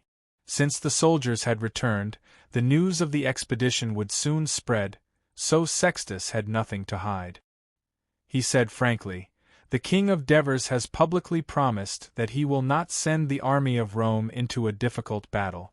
However, after returning victorious, the soldiers received quite a lot of rewards, and some of the soldiers who performed outstandingly were immediately promoted. Therefore, many people expressed to me that they were worried that they wouldn't be able to fight in the south and wouldn't be able to obtain more military merit. They hoped that when the time came, I would take the initiative to ask to fight. Stolo sighed. Dionia is very different from Rome. For the civilians, they have more opportunities to rise. Why? Are you tempted? Sextus said half-jokingly. You might as well join the reserve brigade of Rome now. I have a lot of things to do now. I am too busy, and I am afraid that the city hall will not let me go. Stolo complained, but there was a hint of pride in his words. I am also taking the time to familiarize myself with the laws of Dionia, so that I can pass their assessment and become a judge of this kingdom. May Diana bless you with success. Sextus wished sincerely. I hope that one day we can enter the Senate of Dionia and fight for more rights for the people of Rome. After hearing this, Stolo's spirit was lifted, and his face became a little more spirited. Let us work hard together. The two were full of ambition, and they looked at the city of Rome at the foot of the mountain. Rome, which was under reconstruction, was also full of vitality, but it was different from the past. At noon the next day, the Devers held another banquet. This time, the guests were the emissaries of the Latin Alliance and several Etrurian alliances. At the banquet, the Devers once again emphasized the responsibilities and obligations of the Latin Alliance in Dionia, and at the same time, solemnly promised that Dionia would not interfere in their internal affairs and would do its best to protect their territorial security. Now that Rome was completely destroyed, these city-states did not dare to be half-hearted. The emissaries rushed to express that they would absolutely abide by the covenant of the Dionia alliance. Since then, a huge alliance system with Dionia as the leader, the Latin city-states and the southern city-states of Etruria as subsidiaries, and Wolsey and Helniki as strong support replaced Rome and stood in central Italy, deterring the surrounding forces. That night, the Devers held a banquet for Assists and Geogres in the house where he temporarily lived. I heard that this is the house of Cominius Maruginense, the patriarch of the largest clan in Rome. Although the location of the house is good, the interior decoration is very ordinary. It can be seen that the nobles of Rome do not advocate luxury, said the Devers casually after taking a sip of wine. Your Majesty, you underestimate Maruginense. He has several houses in the city, and this is only one of them. Besides, he has a bigger house outside the city, more than 600 acres of land, all along the river, and hundreds of slaves. Assists briefly introduced Maruginense's property. The Devers did not take it seriously. Instead, he laughed and said, "It is precisely because of these nobles of Rome that the commoners of Rome are angry. This made it easier for us to win the hearts of the commoners of Rome. They even applauded our decision to forcibly relocate the surrendered nobles. For this, I really have to thank these nobles. Your Majesty, are you really going to let these surrendered nobles of Rome follow you to Sicily to fight?" Assists asked with concern. Yes. The Devers stopped smiling and said seriously, "Even if many of the surrendered Rome army died because of the plague, there are still more than 7,000 people left, excluding the wounded soldiers who have lost their ability to fight. This is not a small force. I'm afraid that after I lead the army out of Rome, they will suddenly change their minds and refuse to leave Latin with their families. They might even start a rebellion and destroy the new order that we have spent a lot of effort to establish here. This will always be a factor of instability, and I will use a larger army to guard them, so they will not dare to do anything. But after all, they are not the reserve soldiers of Rome. Those people have basically surrendered to the kingdom. They have resentment in their hearts, and this time they are going to Sicily. Rome and Carthage are allies. If they collude with each other. Assists expressed his concern. The Devers smiled and said, "Don't worry, I have a way." Since he had always believed in the ability of the Devers, Assists did not try to persuade him anymore. The Devers looked at him and praised, "ACI, since you became the chief executive of Rome, in just a few months, the political situation in Rome has become stable, and the order is good. The various departments of the city hall have gradually achieved results in the management of the city. The people of Rome have also gradually recognized Ionia, and they have begun to obey the various laws of the kingdom. Your achievements are beyond my expectations." "Your Majesty," the assist said humbly, "there are still many problems with the governance of Rome. There are two most important problems. One is the language barrier, which reduces the efficiency of the execution of orders. The other is the conflict between the citizens of Ionia and the people of Rome. This is also the reason for the increase of conflicts in the city of Rome." The Devers gently nodded and said in a low voice, "The language barrier and the conflict between the new and the old citizens. These are the most common problems we encounter when we conquer a new race. You have served in Nudum, Canopetia, Messania, and Ennona, and your political achievements are outstanding. I believe you have a lot of experience in this area, and you will eventually solve it well. Moreover, Geogres will give you a lot of help." "Ah, me?"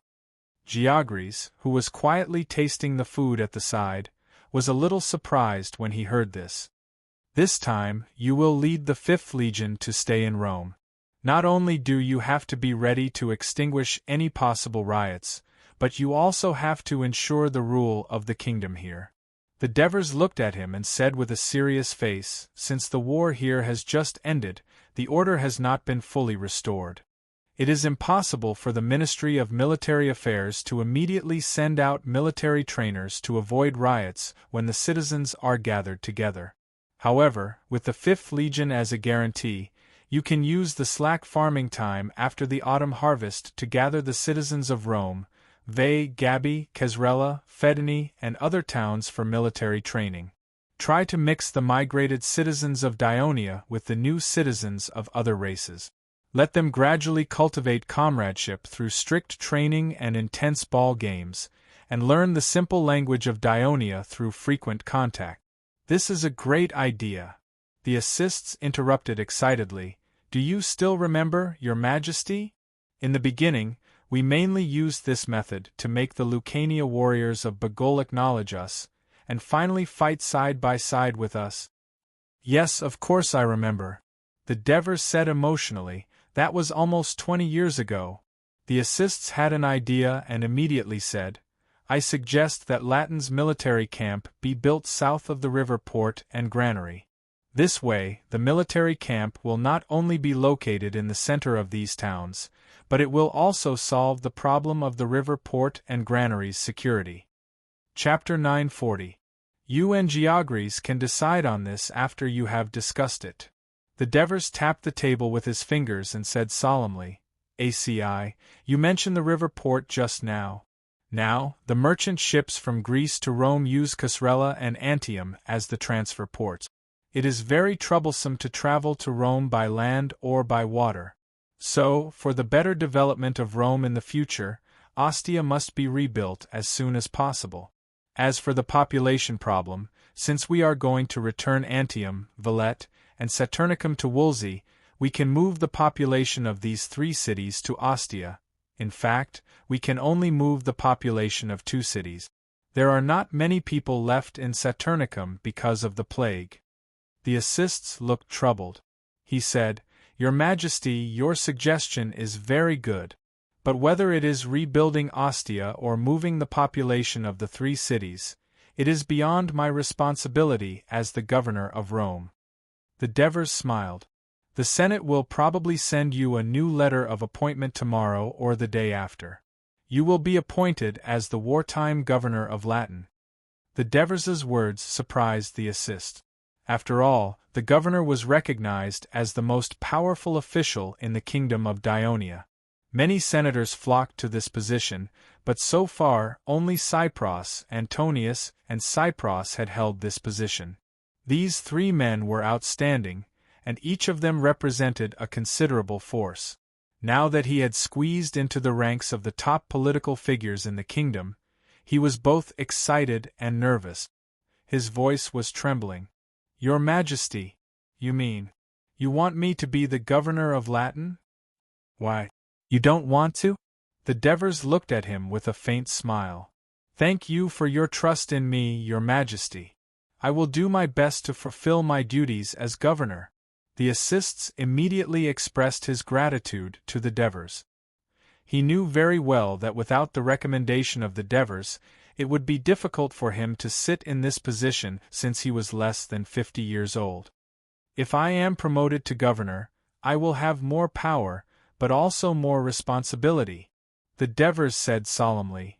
"Latin is the strategic center of the kingdom's expansion to the north. There are many races here, and the relationship is complicated. In the past, it was an area where wars frequently occurred. As outsiders, the people under our rule are mainly the natives, the Latin people. How can we ensure the safety of our territory here? How can we ensure the stability of the whole area? How can we make the people support the kingdom? These are the problems that you need to focus on and urgently solve next. I hope that you can unite and cooperate with Antrapolis, Nicomachus, Terrace, and other governors to strengthen the communication between the towns here, build our territory here into an iron plate, and lay the foundation for the next step of our northward advance." The assists nodded. He looked solemn and did not speak. Obviously, he was feeling the Devers's pressure. Divers patted him on the shoulder and comforted him. "I believe that with your ability, you will be able to handle this new position well. If you encounter any problems that are difficult to solve, you can also write to me directly." The Devers' eyes lit up. "Thank you, Your Majesty." The Devers turned to look at the commander of the Fifth Army. "Along with the letter of appointment from the assists, there is another letter of appointment issued by the Ministry of Military Affairs. Georges, you will be appointed as the commander of the Latin area." "Me?" Georges was extremely surprised. His mouth was half open, and he looked a little funny with food in it. He hurriedly shook his head. I can't. This position should be taken by one of Aminta's, Matoni's, Lazaro, or even Oliver's, because they have made a lot of achievements.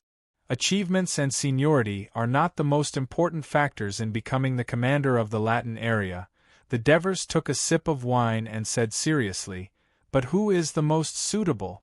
When I announced which army was willing to stay in Latin, you were the only one who volunteered to stay, and this position was already decided. We are at war now, and Latin is a region we have just conquered. The kingdom needs a commander here, but we don't need him to actively expand. Instead, we need him to strictly control the army, and at the same time, train the soldiers patiently, and carefully monitor the situation in the region to prevent any possible accidents.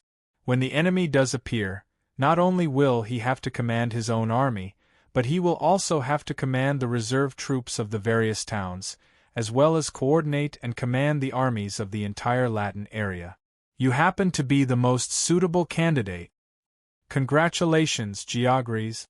I also think you are the most suitable person to be the commander of the Latin area. I hope we can work together to maintain the stability of the region." The assists also sincerely congratulated Georges. Georges did not refuse. He expressed his gratitude to the Devers, and promised that he would fulfill his duty as a commander and protect the Latin area. The Devers sent off the two most prominent subordinates of the kingdom in the Latin area. After the servants removed the banquet in the living room and cleaned it up, only the Devers and Clodocatax were left in the living room. "What do you think of their appointment?" the Devers suddenly asked his son. "Lord Assists has outstanding ability, and he deserves to be the governor of Latin. But Lord Geogres—" Although Clodocatax did not finish his sentence, he had already expressed his thoughts. The Devers looked at him and asked in a serious tone, "Before I came to Rome, you were also present at the military meeting in the Saturnicum barracks. When I mentioned that we need to leave a legion in Latin before we go to Sicily, other than Geogres, did any other legion commander express this wish?" Clodocatax answered straightforwardly, "No. Even Lord Amyntas thinks that Latin has been completely conquered, and there is no need to leave a legion to guard it." The Devers sneered. "Then, is this kind of practice that only cares about pursuing one's own glory and wants to gain more military merits, and is not willing to consider the overall situation and sacrifice one's own interests worth advocating?" Clodocatax pondered. "So, father, you made Geogres the commander of Latin as a reward for him, and also a silent criticism of the other legion commanders?" The Devers nodded slightly and said, "Also, Geogres seems a little clumsy, not like Amyntas, Matones, and the others who are bold and proactive in doing things, but he can complete every mission given to him, and so far, his legion has the least casualties." Clodocatax thought about it carefully. Indeed, the 5th Legion is the one with the most complete personnel. So, based on these 2 points, there is no doubt that Geogres is the most suitable person to be the commander of Latin among the legion commanders. The Devers warned softly, "Clotho, as a leader, don't let your personal likes and dislikes affect your judgment of your subordinates.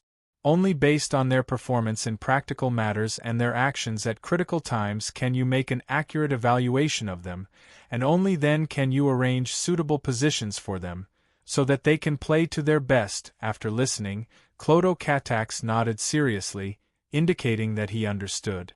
The Devers coughed softly and asked again, "Do you have any other thoughts about Assists becoming the governor of Latin?" Clodocatax was puzzled, and asked in return, "Father, is there a problem with this appointment?" The Devers looked at him with bright eyes, and said in a low voice, "There is nothing wrong with Assists himself. He is indeed the most suitable candidate for governor of Latin. However, you should not ignore his background. His uncle, Antonios, is now the governor of Downey, his father-in-law, Vespa, is now one of the presidents of the Senate, and his brother-in-law, Bagul, has always been the governor of an important town in the kingdom. He has high prestige among the Lucanians and also in the Senate. This time, Apulia was attacked by the remnants of the former fugitives, and Puccetti became the focus of the attack. Someone in the Senate proposed that Bagul, the governor of Silvium, be the wartime governor of Puccetti. If I approve this proposal, then there will be 3 governors and a rotating president of the Senate, and Assists, as the core figure of this power network, will inevitably become the most powerful person in the kingdom of Dionia, apart from me. What do you think about this?" Clodocatax did not think of this before. He was surprised at first, and then fell into deep thought, but in the end, he could not help but advise, "Father, I heard that Lord Assists has been following you since you were in Persia, and he is one of your most trusted men. You should not be suspicious of him." The Devers's expression became serious. "Son, of course I know that Assists is loyal to me, and I even know that more than 10 years ago, he refused to support Antonio's choice of the governor of Naxos in the Senate. However, always being vigilant in the face of power is a basic ability that a king must have. Power tends to lead to corruption, and highly concentrated power makes it easier for people to become ambitious, abuse power for personal gain, trade for money and power, and even have rebellions and wars. I believe that you must have learned a lot when you studied the history of the Mediterranean countries with Ansitanos in the Academy." Chapter 941. So, there can only be one center of power in the kingdom of Dionia, and that's the king. We can't allow other centers of power to appear. Otherwise, it'll lead to confusion, and even civil strife. In order to ensure the stability and development of the kingdom, we must avoid concentrating too much power on one minister. Instead, we must disperse it. This involves another ability that the king must have: checks and balances. Checks and balances. Disperse the power and let the ministers restrict each other to form a balance of power. The Devers patiently taught, if a king can be good at checks and balances, not only can he ensure the stability of the kingdom, but he can also maintain the friendship between the ministers. This was the first time Clodagh Catax listened to the Devers explaining in detail how to control the ministers. It completely refreshed his understanding of politics. For a moment, he fell into deep thought, causing his mind to be in a trance. The Devers lovingly patted his tender shoulder and said softly, "Clotho, don't think too much now. You can slowly experience it in the administrative affairs in the future. You have something important to do next, so you can't follow me to Sicily." "Why?" Clodagh Catax was surprised. "In my heart, Rome is the most important city in the kingdom after Thurii. It has a wider and more fertile land than the Sabari Plain, a large population, and rich metal resources nearby. Therefore, in the strategy of the kingdom's northern expansion, Rome is even more important than Thurii. As a foreign race, the Romans and Latins are mainly farmers. They are hard-working, brave, and disciplined. They are one of the best sources of soldiers. However, they have just been conquered and have not completely submitted to the kingdom, so their recognition of the royal family is even lower. After the Assists rule here for a few years, I'm afraid that the Romans, Latins, Etruscans, and other races will recognize him more than the royal family. This is not good for the stability of the kingdom of Dionia. In order to avoid the malpractice of Antonio's territory in Sicily, it's best to have someone from the royal family working here. On one hand, they can supervise the Assists, and on the other hand, they can win the hearts of the people. This is checks and balances. You're almost 20 years old. It's time for you to take on heavy responsibilities." Devers didn't say anything else. He looked at his son expectantly. Clodagh Catax hesitated for a moment before his expression turned resolute. "Father, I'm willing to stay." "Very good." The Devers showed a gratified smile and patted his son on the shoulder again. "Although this is your first official job in the kingdom, I'm not going to give you an easy job. I want you to be the low-level construction officer of Rome. You'll help the construction officer complete the transformation of Rome's urban area, the construction of the temple on Capitoline Hill, and the reconstruction of the Bridge of Rome, a series of public construction tasks. You'll be very busy in the coming days. Are you willing to accept this?" "Of course I am willing." This time, not only did Clodagh Catax not hesitate, he was even a little excited. After all, as an ambitious young man, he always wished to take on heavy responsibilities. And to the Devers, after careful consideration, he finally decided to let his son be the construction officer with heavy responsibilities. This was because, be it the transformation of the urban area, the construction of the temple, or the construction of roads and bridges, these public projects would undoubtedly win the praise of the people of Rome. And as the construction officer, Clodagh Catax would undoubtedly share this glory and attract the attention of the people.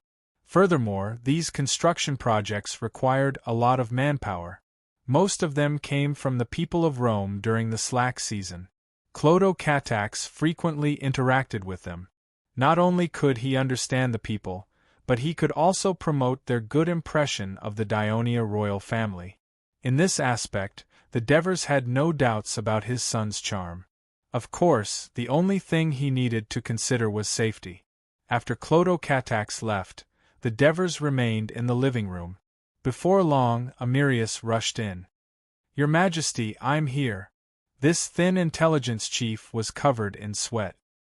He looked a little exhausted, but his expression was one of excitement. The Devers knew that ever since the conquest of the Latin region, in order to ensure the coverage of the entire region and the gathering of intelligence, the team led by Amirius had expanded rapidly with his permission. His intelligence work had become even busier, but the energetic Amirius enjoyed it. The Devers went straight to the point and said, "Amirius, in consideration of your contributions in the war between the kingdom and Rome, I appoint you as the kingdom's intelligence chief in the Latin region." Even though Amirius had always been in this position, and he had only officially received this title, he still appeared very excited. "Thank you, Your Majesty! Thank you, Your Majesty! I will definitely continue working hard. There's one more important mission. You have to do your best to complete it." The Devers looked straight at him and said solemnly, "My son, Clodocatax, will be staying in Rome as a junior construction official. During his stay in Rome, you have to do your best to ensure his safety. Nip any ill intentions towards him in the cradle. If anything were to happen," as the Devers spoke, he clenched his right hand into a fist and suddenly slammed it heavily on the wooden table, producing a loud bang. Amirius couldn't help but tremble, but he immediately raised his right hand high with his palm facing the sky. He said in an extremely solemn manner, "O Lord Hades, I, Amirius, swear to you. I will do my best to ensure His Highness Clodocatax's safety. If there's any negligence, I'm willing to let my soul be punished to hell." The Devers was taken aback. He never expected Amirius to be so resolute. According to what he knew, Amirius was indeed a loyal believer of Hades. He coughed dryly and said, "Very good. When Clodocatax safely returns to Thurii, my entire family will thank you." Amirius hurriedly said, "Your Majesty, ensuring your and His Highness's safety is my duty to begin with." The Devers nodded. What Amirius said was the truth. Although the salary of the kingdom's intelligence department was already paid by the finance department, it was still not under the kingdom's official jurisdiction.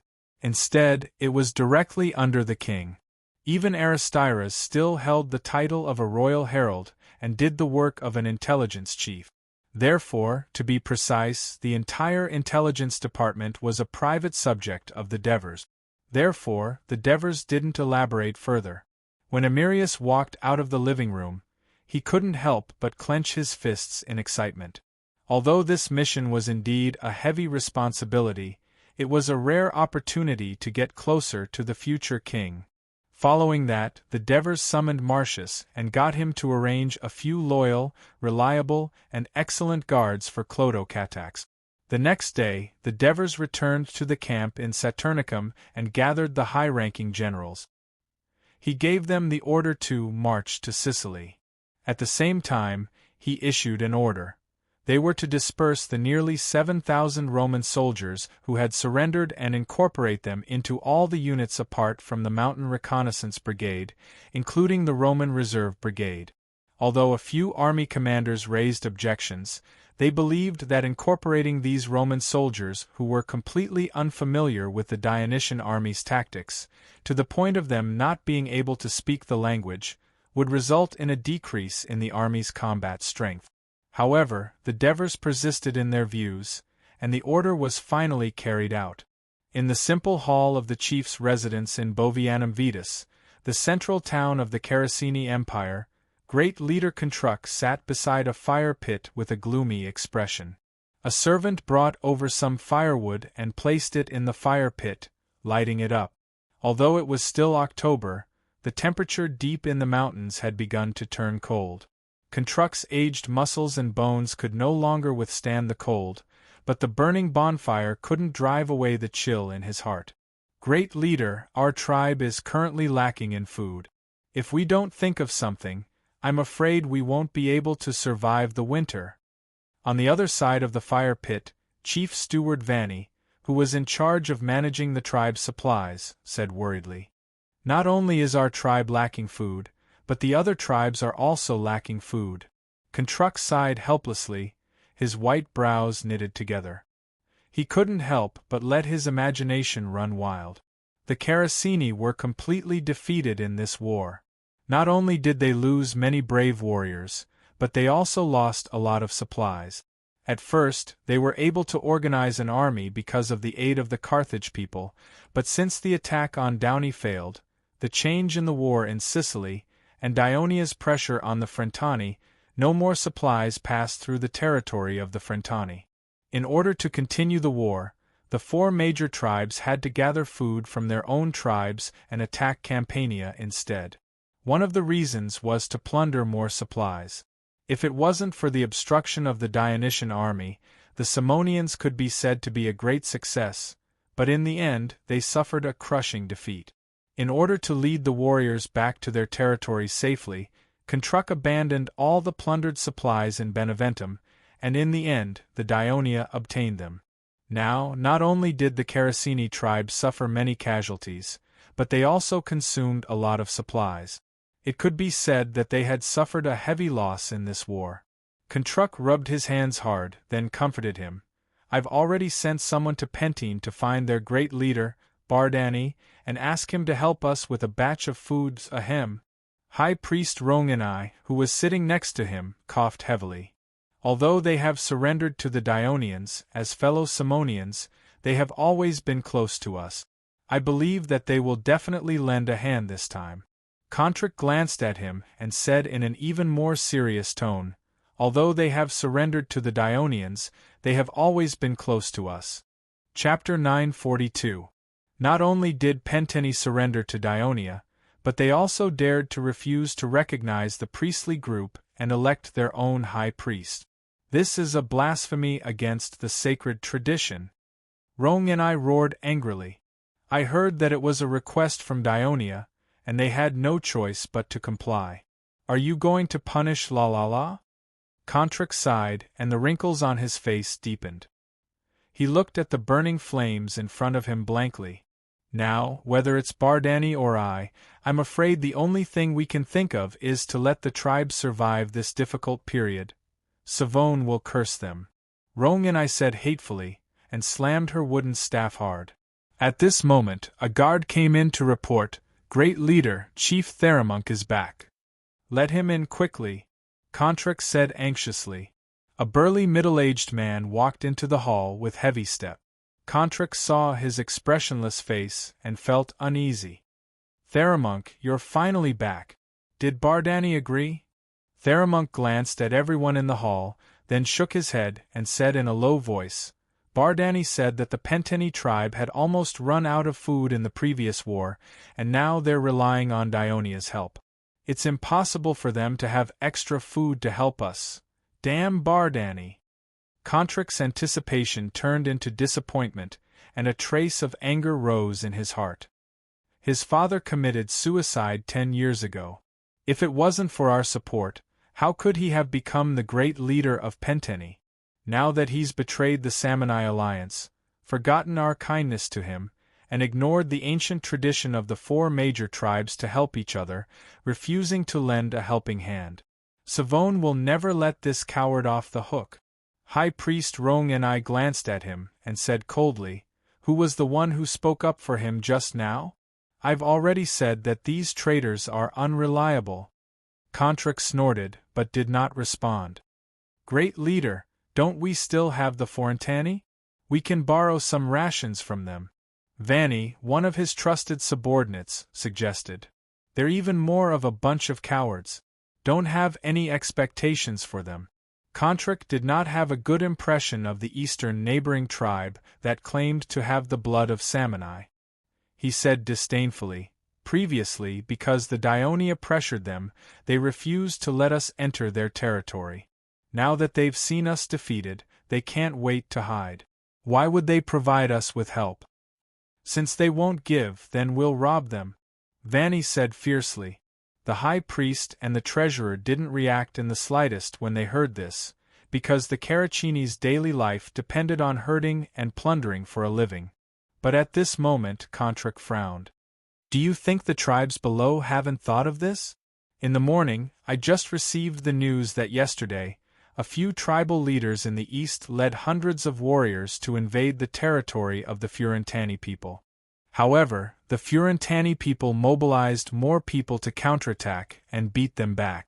They even lost some of their people. Now, the Fiorentani have stationed troops at the border and are on guard against us. No matter how cautious the Fiorentani people are, they are no match for the brave warriors of our tribe.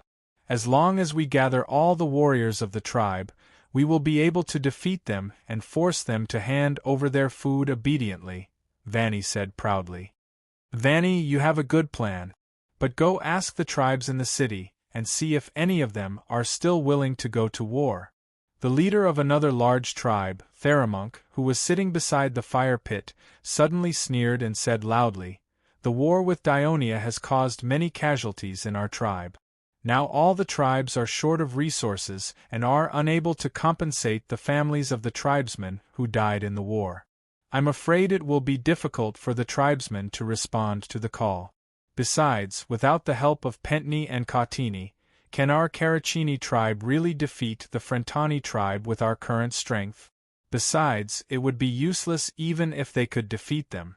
Don't forget that the Frentani were now affiliated with Dionia. They can ask for help from Dionia at any time. It's not just the Frentani people.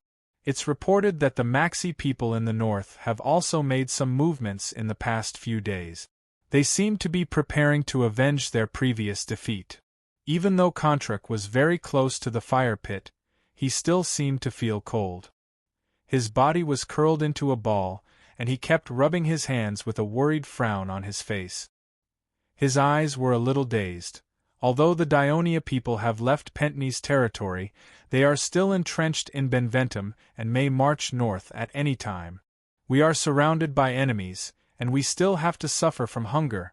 Beside him, High Priest Roan and Vanni were also frowning, their eyes filled with confusion. Only Theramund, who was standing opposite the fire pit, did not look worried, but his expression was uncertain. He kept glancing at the others, and finally could not help but say loudly, "There's only one way to save us, the Caracini people, surrender to Dionia." His words were like a clap of thunder that shook the three of them. High Priest Roan was the first to yell, "Even if all of us starve to death, we will never surrender to our mortal enemy, Dionia, who is trying to destroy our sacred tradition. No, we can't surrender to Dionia. I heard that they claim to punish the instigators of the war." While Vanne objected, he looked worriedly at his great leader, Contrak. Theramund gritted his teeth, took a deep breath, and stood up straight. He mustered his courage and looked straight at Contrak. "It's not a big deal to change some traditions for the survival of the entire tribe. Besides, if it weren't for your insistence, many tribes wouldn't have agreed to send warriors to invade Dionia's territory that doesn't share a border with us. There's an old saying in the Samanese, 'The one who attracts the crows is responsible for driving them away.' Chief, you should take responsibility for the entire tribe that's facing extinction." "Theramund, how can you speak to the chief like that?" Vanni yelled in panic. Contrak stared at Theramund and slowly stood up. His hunched and trembling body instantly became imposing, and he pressed down on Theramund aggressively. "You didn't go to Pentni for help. Instead, you went to the Dionia and prepared to surrender to them, didn't you?" Since the words had been spoken, Theramund decided to go all out. He stood where he was and did not back down. "Of course I went to Bartheny, but the Dionia also found me. You should know that our enemies are not only Dionia, Frentani, and the Maxi, but also the Volsi in the northwest and the Pentni who have cut off contact with us. The forces around us have all become allies of the Dionia.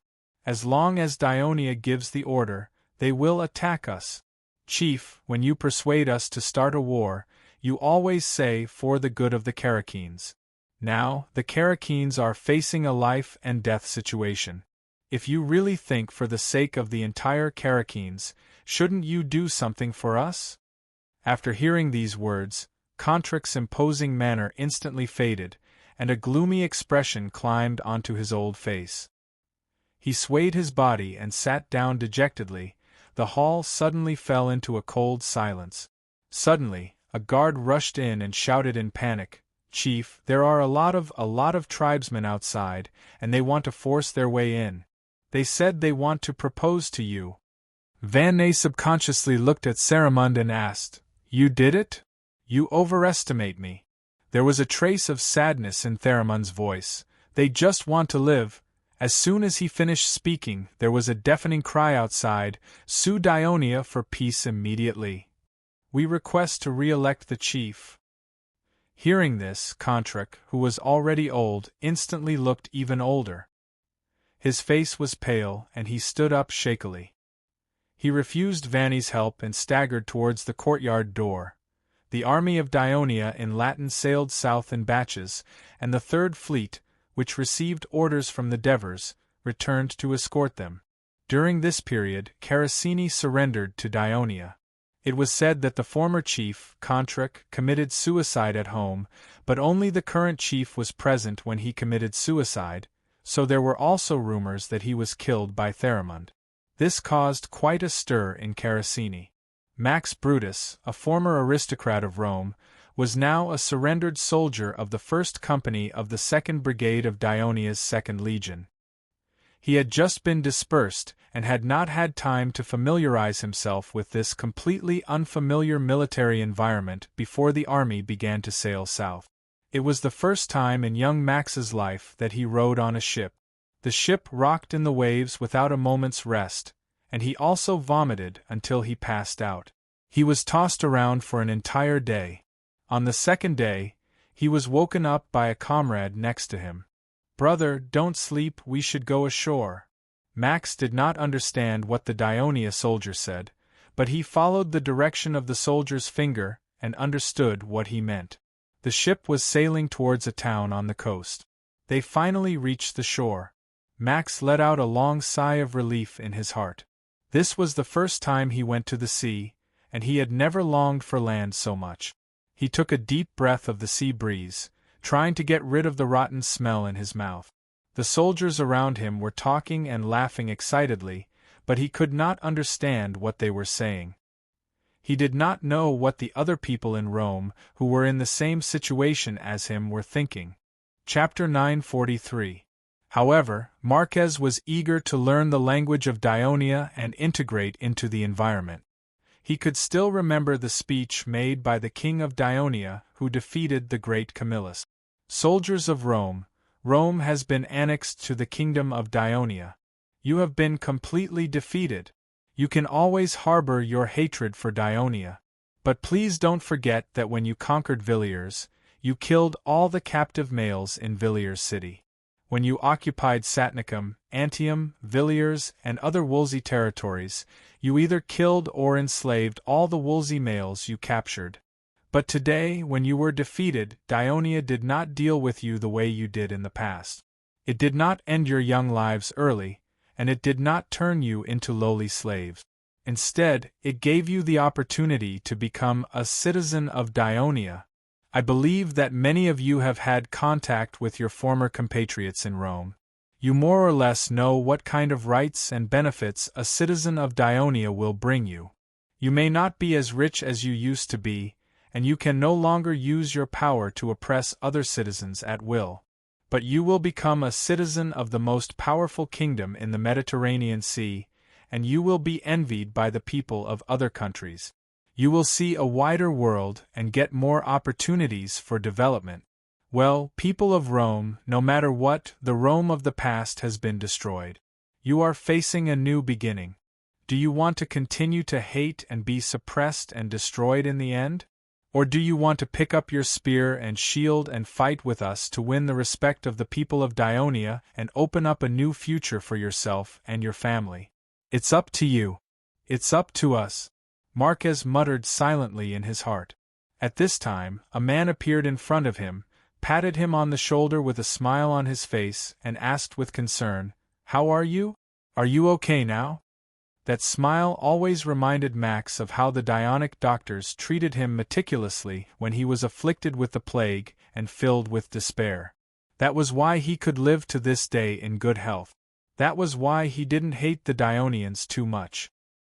He believed that all the people of Rome who were cured by the doctors of Dionia would have such a feeling because it was the people of Dionia who gave them a second life. Marquez looked at the Dionia officer who had been concerned about him. Although he did not understand what he said, he roughly understood what he meant, so he quickly nodded. "Let's disembark together." The team officer pointed at the dock that was already within reach, and then picked up the wrapped shield, spear, and armor that were placed beside him. Marx wanted to stop them, but he could not speak Greek at all.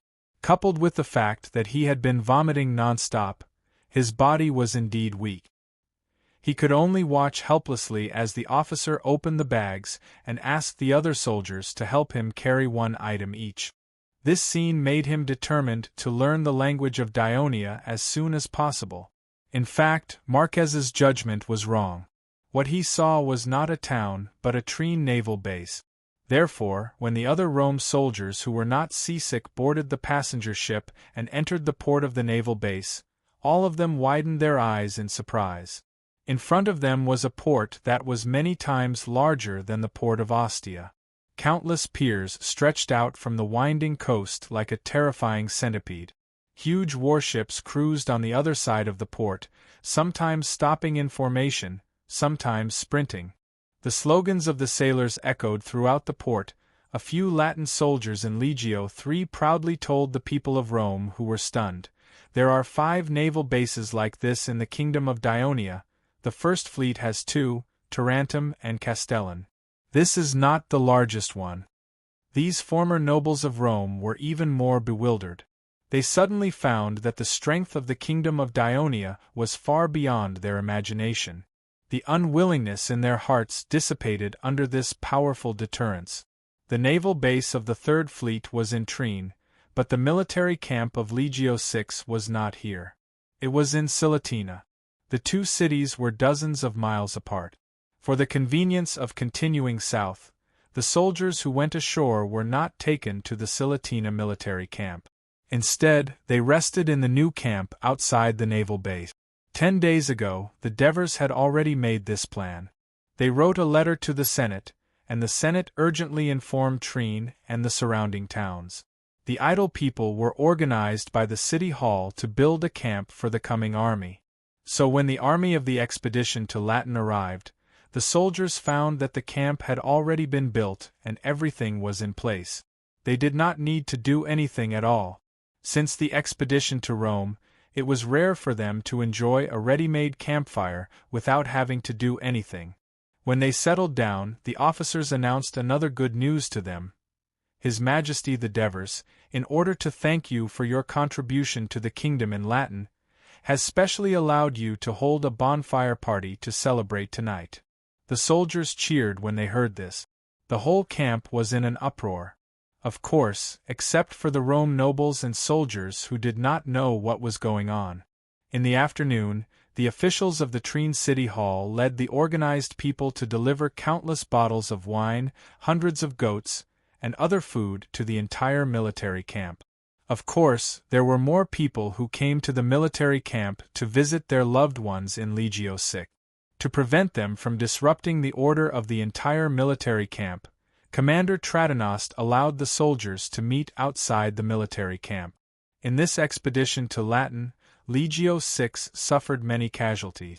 The civilians who learned that their loved ones had been killed or severely injured were crying in sorrow. The civilians who saw their loved ones standing in front of them in perfect condition were crying in joy. In short, the area outside the camp was filled with cries, but inside the camp, there was endless laughter, forming a strange scene. At dusk, the soldiers of the various legions walked out of the camp under the leadership of the team officers and came to the wilderness that had been set up. There were hundreds of wheat mounds made of freshly harvested wheatgrass. They were distributed in circles, and there was a relatively large open space in the center with a larger wheat mound. Every squad sat around a pile of wheat. The squad leaders brought a few soldiers to the supply camp and brought back a few jars of wine, a few large jars of stewed and hot mutton giblets soup, a goat that had already been slaughtered, cleaned, and cut up, a basket of fresh fruits, a basket of washed fresh vegetables, and a jar of dried fruits. The captain personally served the soldiers, filling the wooden cups in each soldier's hands with wine and the pottery bowl with haggis soup, although Max wasn't as excited as the other soldiers in the squad to drink the Talii wine. He still expressed his gratitude to the squad leader, who looked even younger than him due to his noble upbringing. The captain saw that he had a good attitude and said some words of encouragement. Marquez, who did not understand the language of Dionia, could only nod slightly. In the end, the captain laughed and patted him on the shoulder. Then, he went on to serve the next soldier. The next soldier's attitude towards the captain was much more respectful, which made Marquez feel a little strange. Of course, he did not know that the captain's name was Adoris, and he was the adopted son of the king of Dionia. Just as the soldiers began to eat, the sky gradually darkened, but soon the wheat mounds were ignited one by one, driving away the darkness of the wilderness. Dong! Dong! The vigorous sound of drums suddenly sounded, and the originally noisy bonfire venue quieted down under the reminder of the team officers. Then, a sonorous and solemn chant reverberated in the air above the venue, causing the soldiers to put away the smiles on their faces. Then, they saw a group of people with strange appearances and different clothes appear in the center of the venue, next to the largest bonfire. It's the birth of Hades. Some of the soldiers had already guessed the song of the large-scale play and began to cheer. The large-scale play of Dionia had only been around for more than 10 years, but it had developed very quickly. Now, it had moved away from the original pantomime performance and had individual singing and dancing. Of course, this was inseparable from the enlightenment of the king's Devers, which made the performance of large-scale plays more diverse, and it attracted more people of Dionia. The song The Birth of Hades was one of the classics, and it was very popular among the people. Therefore, the soldiers present temporarily stopped eating and playing, and focused on the performance. The first act of The Birth of Hades was about the siblings Hades, Zeus, Poseidon, Hera, and Hades defeating their father, Cronus, and began to divide the world. When everyone was arguing for more benefits, Hades took the initiative to go to Hades' purgatory to watch over and supervise the souls of the dead. The gods were puzzled by his firm decision, and they were ashamed that he did not fight for fame and fortune, and only focused on achieving his ideals. In the second act, Hades came to the underworld, which was very chaotic due to the lack of control. Hades invited Thanatos and Hypnos to be the god of death and the god of sleep. He also persuaded Minos, Radamandas, and Ajax to be the 3 judges. He subdued the 3-headed dog, Cerberus, to be responsible for guarding the gate, and Charon to be in charge of the ferry. Finally, order was restored in the underworld. In the third act, the underworld was well governed. Hades married the goddess of fertility, Persephone. The humans thanked him for his contributions and worshipped him. Finally, he danced happily with his subordinates. The entire plot was meticulously compiled by the priests led by Plesinas. Most of the dialogue in the play was sung. The melody was composed by the famous music poet of the kingdom, the teacher of the Dionia Academy, Pharisanus, who led the students to complete it with great effort. The last group dance, which surpassed this era, was composed by the Devers. Hence, The Birth of Hades was sculpted by the hands of many famous artists. When it was performed for the first time during Hades' celebration, it caused a sensation among the people of the kingdom. Because of the language barrier, Marquez was not as mesmerized as the other soldiers. However, the actors' exquisite costumes, superb acting skills, and beautiful singing attracted his attention. He tried hard to guess the plot.